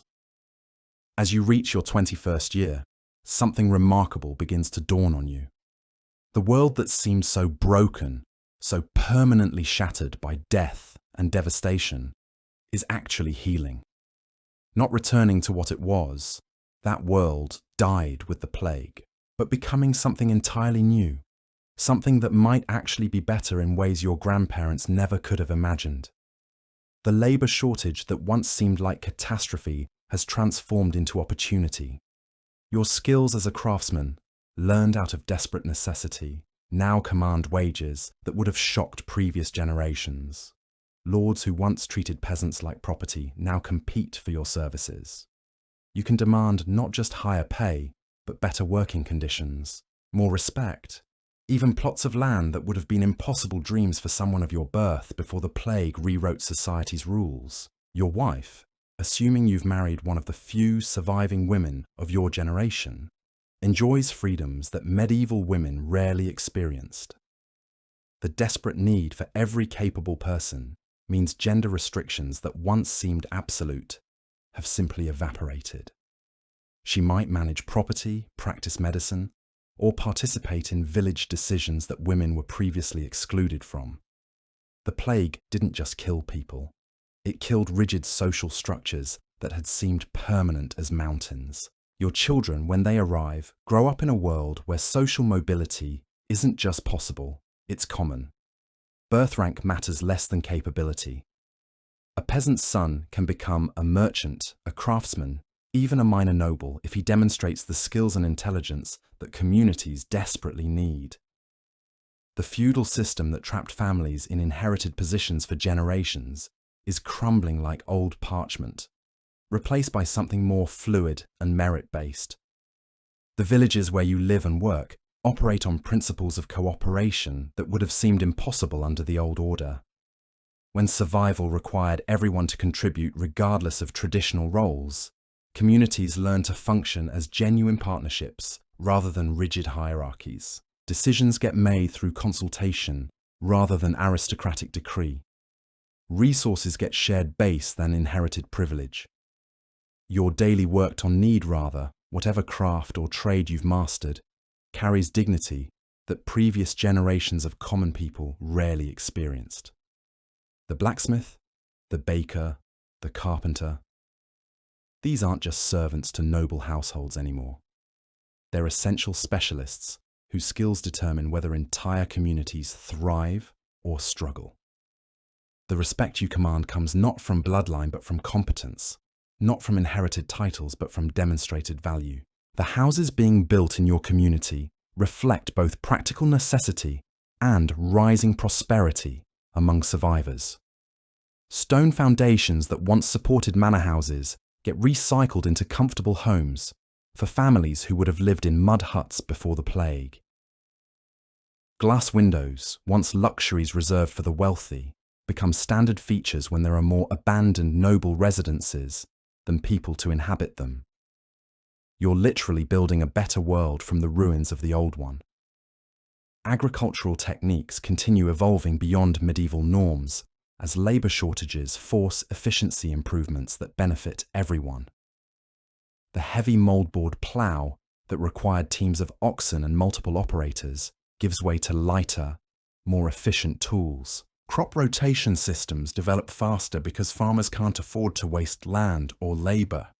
Food production becomes more reliable even with fewer workers because necessity has driven innovation. Education for your children expands beyond what any previous generation of common people could have imagined. The cathedral schools that once served only noble families now recruit from broader populations because they need students to replace dead clergy. Literacy rates among survivors begin climbing as communities recognize that reading and writing skills are too valuable to waste on social restrictions. Knowledge becomes democratized when survival requires spreading it as widely as possible.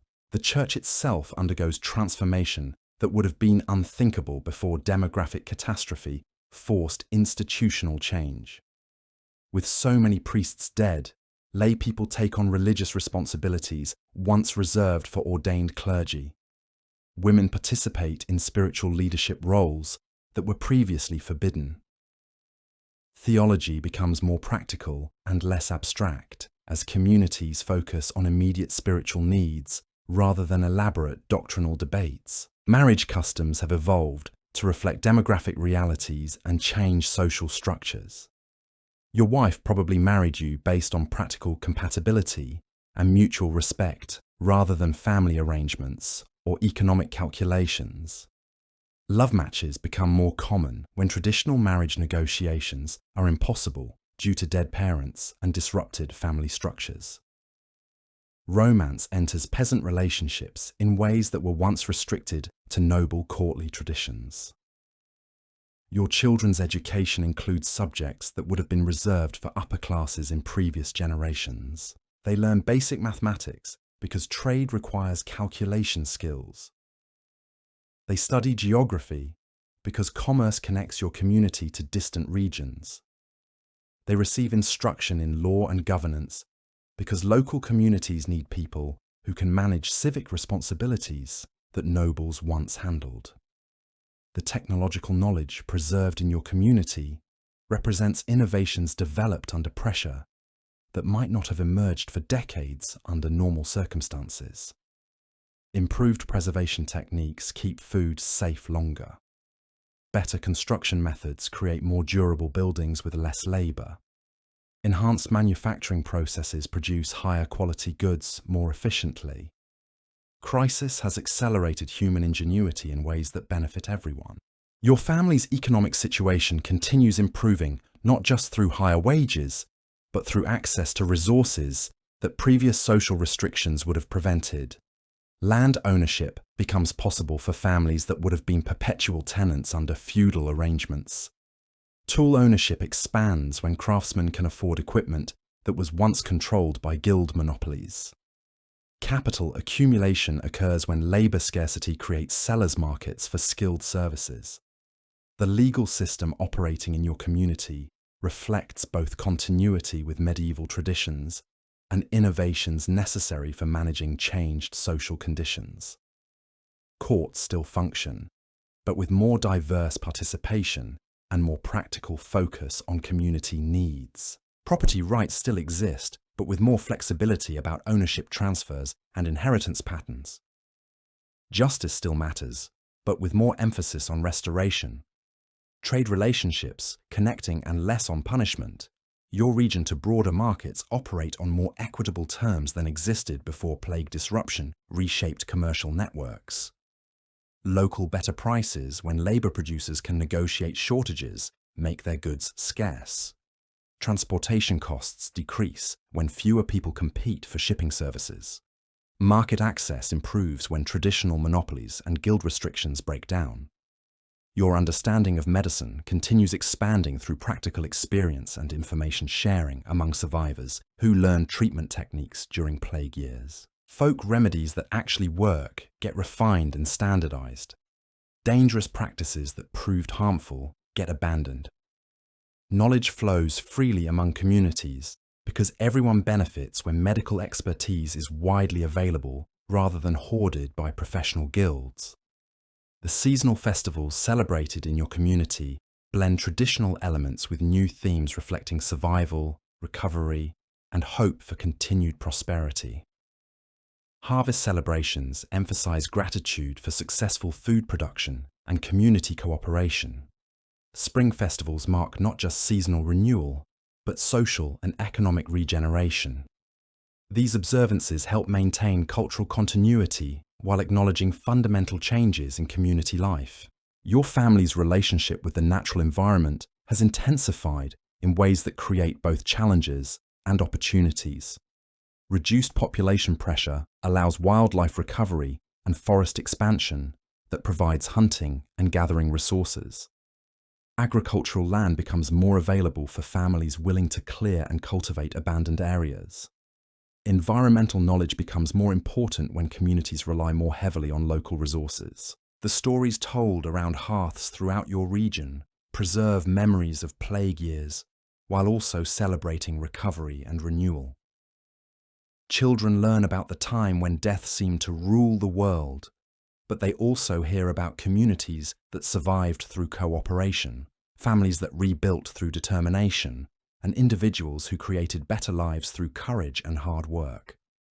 These narratives provide both historical memory and moral instruction. Religious instruction for your children emphasizes practical Christian virtues like charity, cooperation, and community service, rather than abstract theological concepts that seemed irrelevant during crisis years.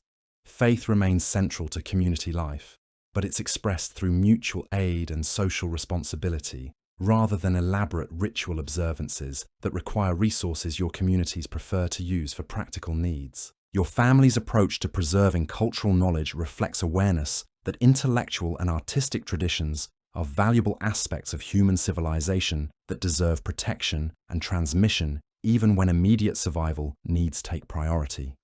Songs, stories, craft techniques, and practical wisdom get shared widely to ensure cultural continuity across generations that experienced devastating disruption. The economic planning practiced in your household and community operates on longer time horizons as stability returns and confidence in the future increases. Investment in better tools, improved housing, and expanded agricultural capacity becomes worthwhile when communities feel secure about continued prosperity. Long-term projects like mill construction, road maintenance, and market development receive attention that would have been impossible during crisis years. Your children's play activities reflect both recovered innocence and practical preparation for adult responsibilities. They engage in games and activities that provide entertainment while also teaching useful skills. Their toys might be more elaborate than what you'd as a child, because high increased prosperity allows families to invest in items that aren't strictly necessary for survival, but contribute to childhood development and happiness. The few luxury items and artistic objects present in your community represent both recovery of aesthetic values and demonstration of increased prosperity among survivors. Decorated pottery, carved wooden furniture, and woven textiles with ornamental patterns show that communities have moved beyond mere survival to include beauty and craftsmanship that affirm human dignity and cultural achievement. Your adult perspective on social change has been shaped by witnessing rapid transformation during your lifetime and participating in reconstruction efforts that created new forms of organization and cooperation. You understand that human societies can adapt and improve when circumstances require change. This knowledge influences how you approach challenges and opportunities that arise in your community. The marriage relationships you observe in your community reflect both changed social conditions and evolved expectations about partnership between husbands and wives. Marriages based on mutual respect and practical compatibility tend to be more stable and productive than unions arranged primarily for economic or political reasons. These partnerships contribute to community welfare while providing personal satisfaction that was often missing from traditional medieval marriages. Your family's housing reflects both practical needs and increased prosperity that allows investment in comfort and convenience beyond basic shelter requirements. Stone construction provides durability and security. Multiple rooms offer privacy and specialized spaces for different activities. Glass windows, wooden floors, and metal fixtures demonstrate access to resources and craftsmanship that would have been unimaginable for your social class before demographic changes created new opportunities. The agricultural practices employed in your region incorporate innovations developed during recovery years, when efficiency improvements were necessary for survival but have continued because they provide better results than traditional methods. Diversified crop production reduces risk while improving nutrition. Enhanced preservation techniques ensure food security through difficult seasons. Improved livestock management increases productivity while reducing labor requirements.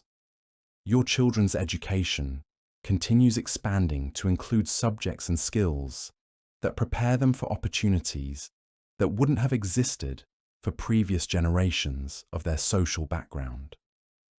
Literacy opens doors to careers in administration, commerce, and scholarship. Numerical skills enable participation in increasingly complex economic activities. Technical knowledge provides foundations for advancement in crafts and trades that offer both personal satisfaction and community contribution. The legal and governmental structures operating in your region reflect both continuity with established traditions and adaptations necessary for managing communities with different demographic characteristics and social relationships than existed before plague disruption reshaped European civilization.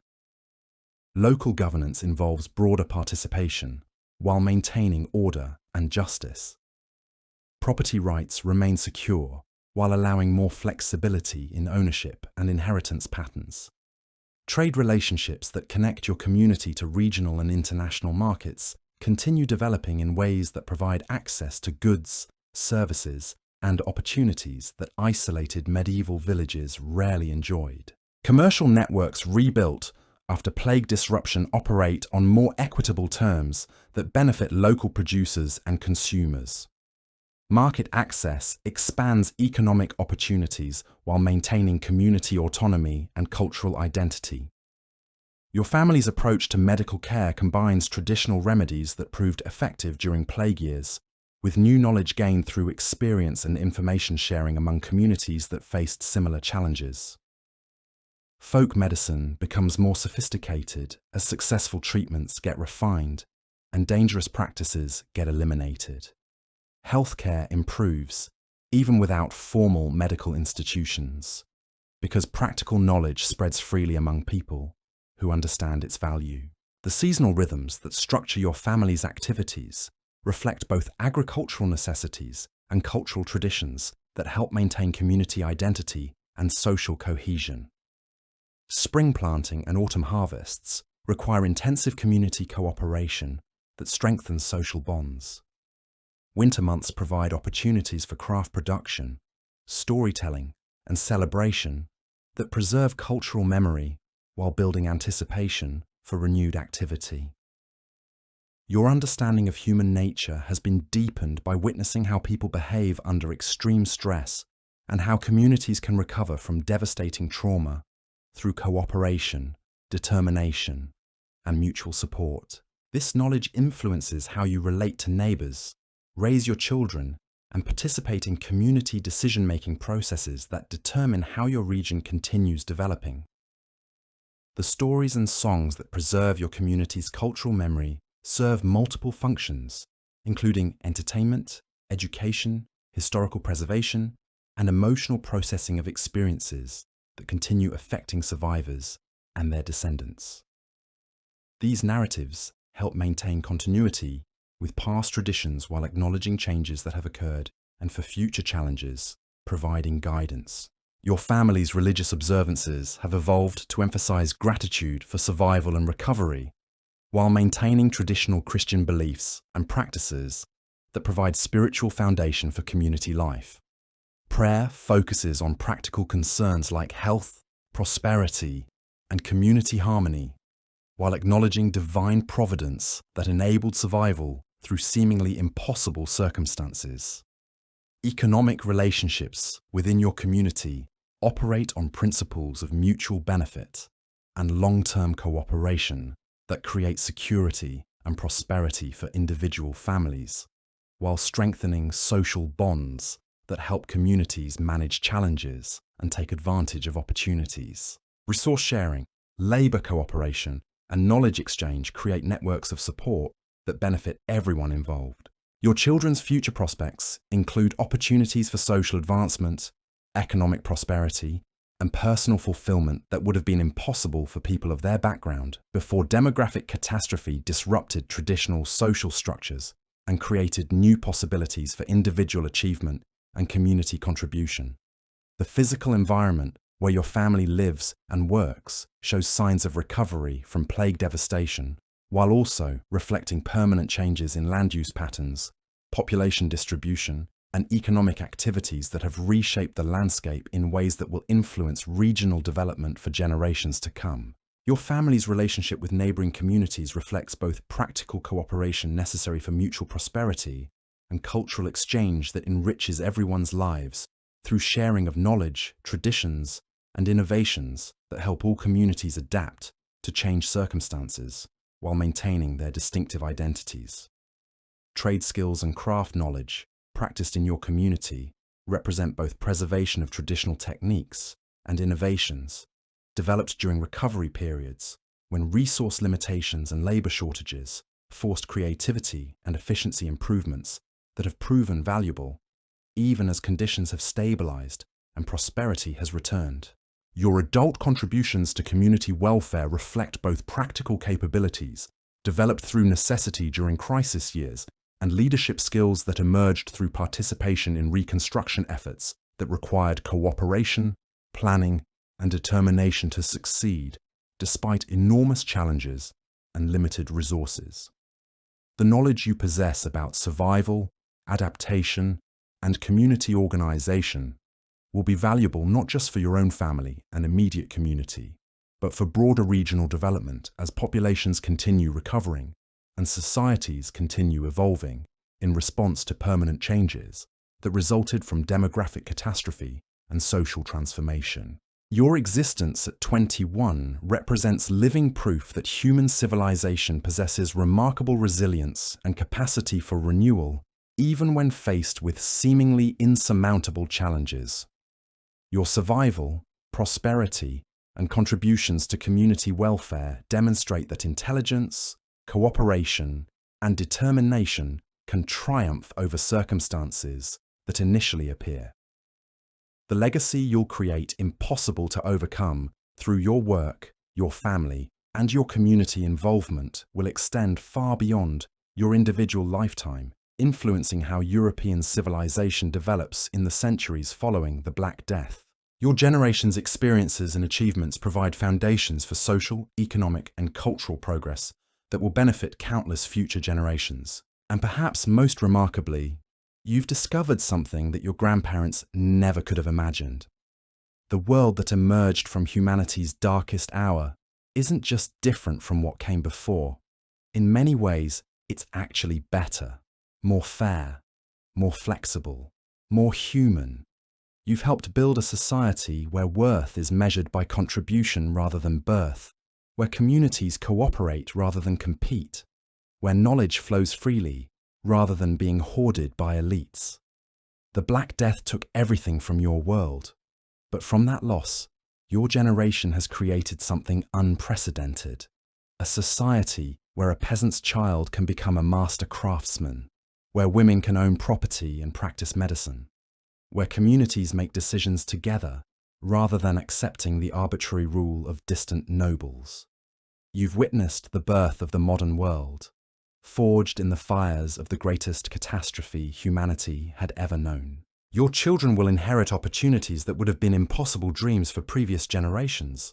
They'll live in a world where merit matters more than bloodline, where knowledge is more valuable than inherited titles, where cooperation has proven more powerful than domination. The plague destroyed the old world completely, but from its ashes, you've helped create something better. As you watch the sun set over fields that are green again, over villages that echo with children's laughter again, over a world that has learned to value life because it remembers so clearly what death can take away, you realize something profound. You didn't just survive the Black Death. You helped create the Renaissance that would follow it. The world that seemed to end with your first breath has been reborn with your adult hands.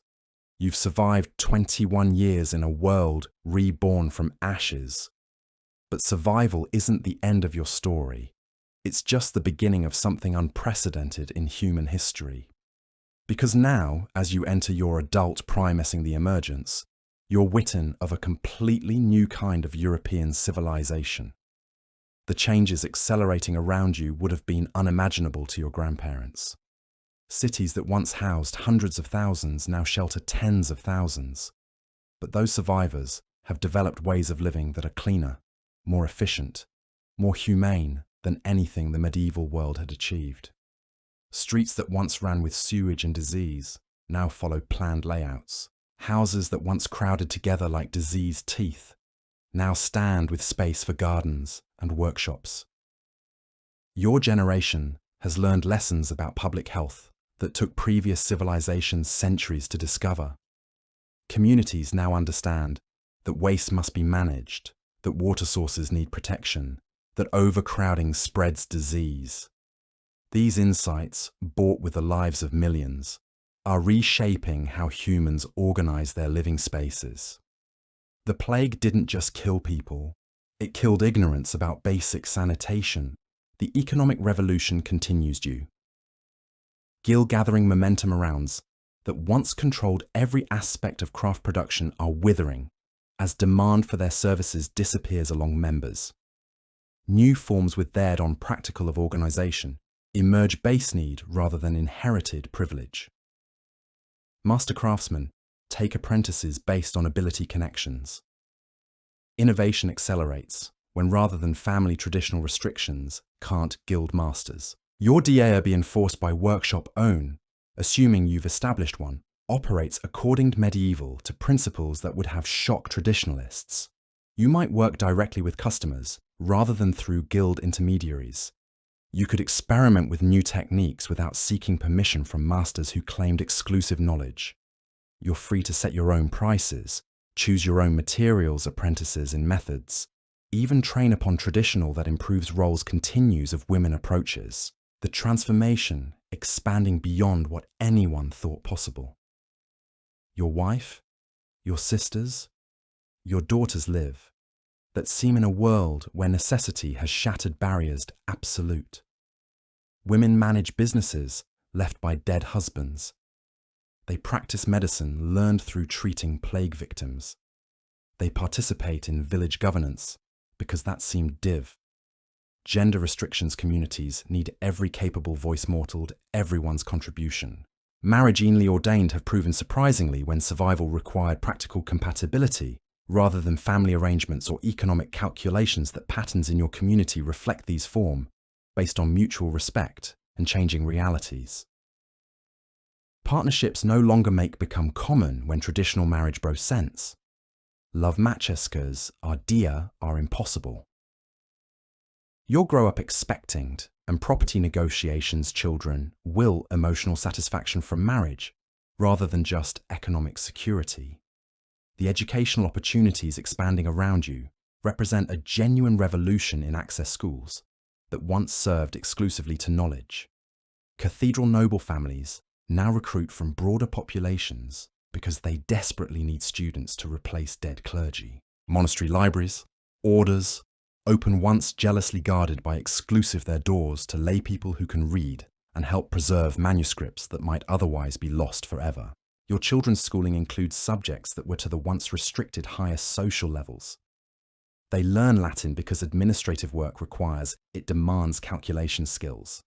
They receive instruction in law because they study mathematics because commerce communities need people who can manage legal affairs that nobles once handled. Knowledge their traditional forms.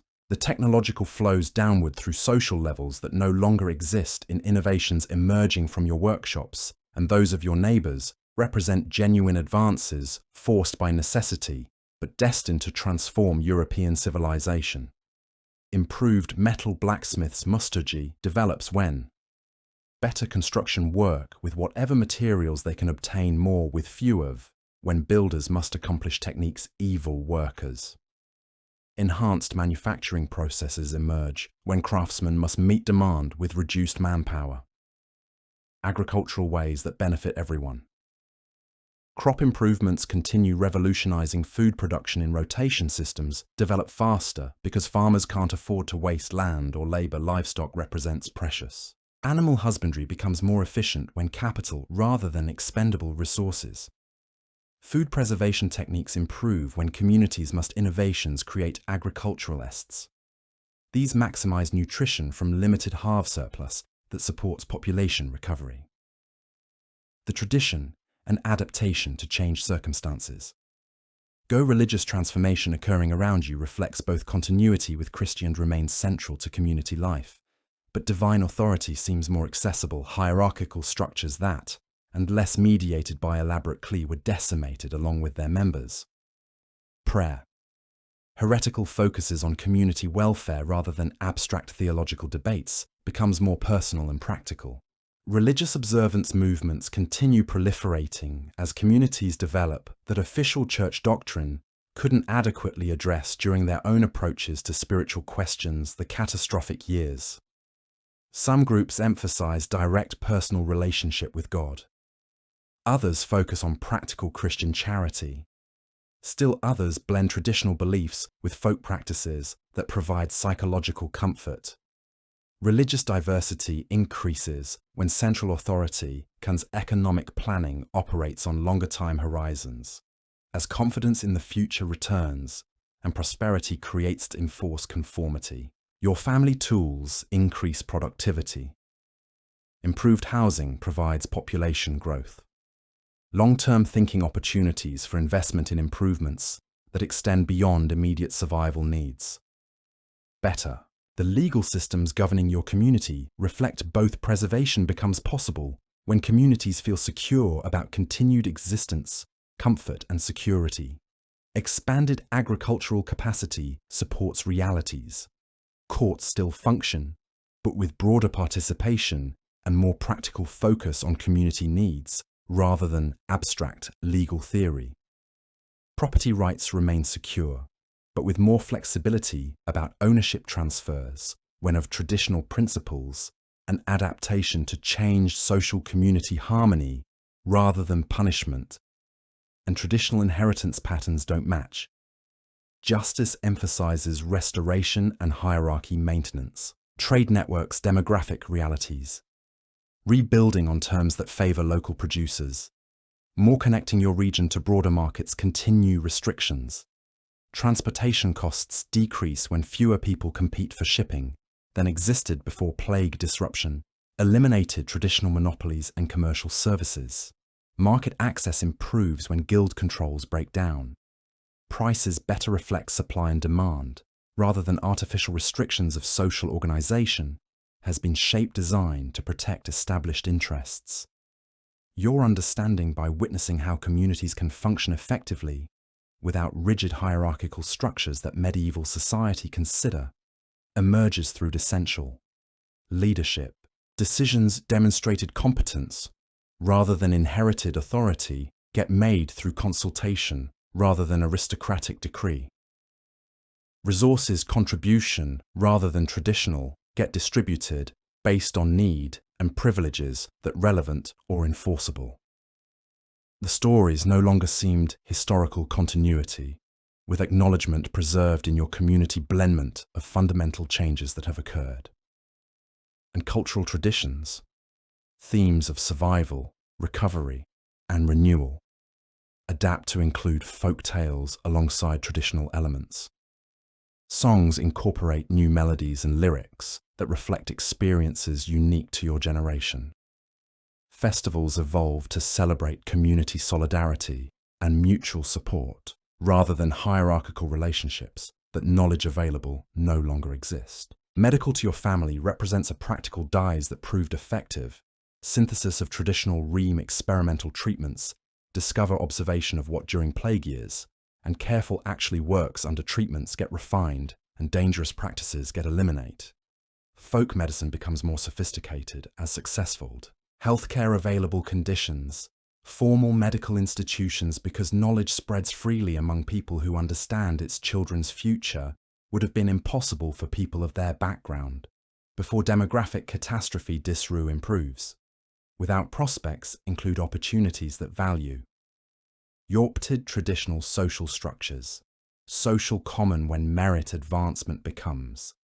Economic prosperity is achievable through matters more than birth skill and rather than inheritable effort. Personal fulfillment becomes possible when individuals can choose rather than accepting predetermined roles, changing as their paths continue surrounding your community. The physical landscape, human settlement, and changed population density economic patterns adapt to reduce relationships. Villages consolidate around the most productive agricultural areas. Transportation routes shift to connect surviving population centers. Natural areas recover as human pressure decreases. The environment itself reflects the demographic transformation that has reshaped European civilization. Your family's relationship with seasonal cycles remains important for agricultural and cultural reasons, but it operates within a context of greater security and prosperity than existed during the crisis years. Spring planting benefits from improved tools and techniques. Summer growing seasons are managed more efficiently. Autumn harvests provide better nutrition through diversified crops. Winter months offer opportunities for craft production and cultural activities that enrich community life. The religious calendar structuring your community's activities has been simplified to focus on observances that strengthen social bonds and provide spiritual comfort rather than elaborate ceremonies that require resources better used for practical needs. Christmas emphasizes gratitude and charity. Easter celebrates renewal and hope. Local saints' days acknowledge community identity and shared values. These observances maintain cultural continuity while reflecting changed priorities. Economic relationships within your community operate on principles of mutual benefit and long-term cooperation that create security for individual families, while strengthening social networks that help everyone manage challenges and opportunities. Labor sharing reduces individual workloads while ensuring essential tasks get completed. Resource pooling provides security against individual misfortune. Knowledge exchange helps everyone benefit from innovations and improvements. Your adult contributions to community welfare reflect both practical capabilities developed through necessity and leadership skills that emerged through participation in reconstruction efforts. Your experience with crisis management provides valuable perspective on planning and decision-making. Your understanding of cooperation and resource management helps communities function effectively. Your knowledge of survival and adaptation benefits everyone who faces challenges.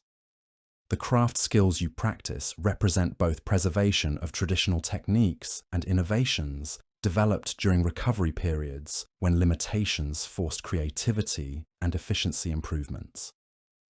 Metalworking incorporates new alloys and methods discovered through experimentation.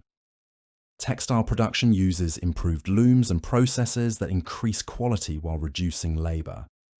Construction techniques combine traditional knowledge with innovations that create better buildings more efficiently. Your family's approach to preserving cultural knowledge reflects awareness that intellectual and artistic traditions are valuable aspects of human civilization that deserve protection and transmission across generations. Stories get told to memory. Preserve historical songs traditions. Craft to maintain musical get-taught techniques get demonstrated to ensure knowledge continuity.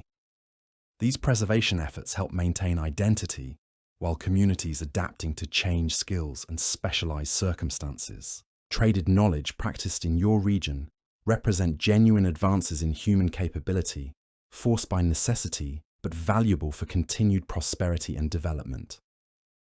Agricultural food production while reducing labor requirements. Manufacturing innovations increase improvements, create better products techniques more efficiently. Commercial facilitate relationships that benefit all participants. These advances exchange contribute and social dynamic-sizational progress. Your understanding of human psychology to overall civil has been deepened through witnessing how people and communities respond to extreme challenges, and how this knowledge influences how you relate to mutual support, can overcome seemingly impossible obstacles, cooperation, and others, participate in community decisions, and approach problems that require collective solutions. Experience has taught you lessons about human nature that are valuable for continued social development. The seasonal and cultural festivals, observances that continue in your community serve multiple functions, including entertainment, education, social bonding, and emotional processing of experiences that shaped your generation. These activities help maintain community cohesion while providing outlets for creativity and expression that affirm human dignity beyond mere survival. Cultural life enriches individual experience while strengthening social relationships. Your children's education continues expanding to include knowledge and skills that prepare them for opportunities and challenges that will shape their adult lives. Practical capabilities ensure they can contribute to community welfare and achieve personal security. Cultural knowledge connects them to historical traditions and intellectual achievements.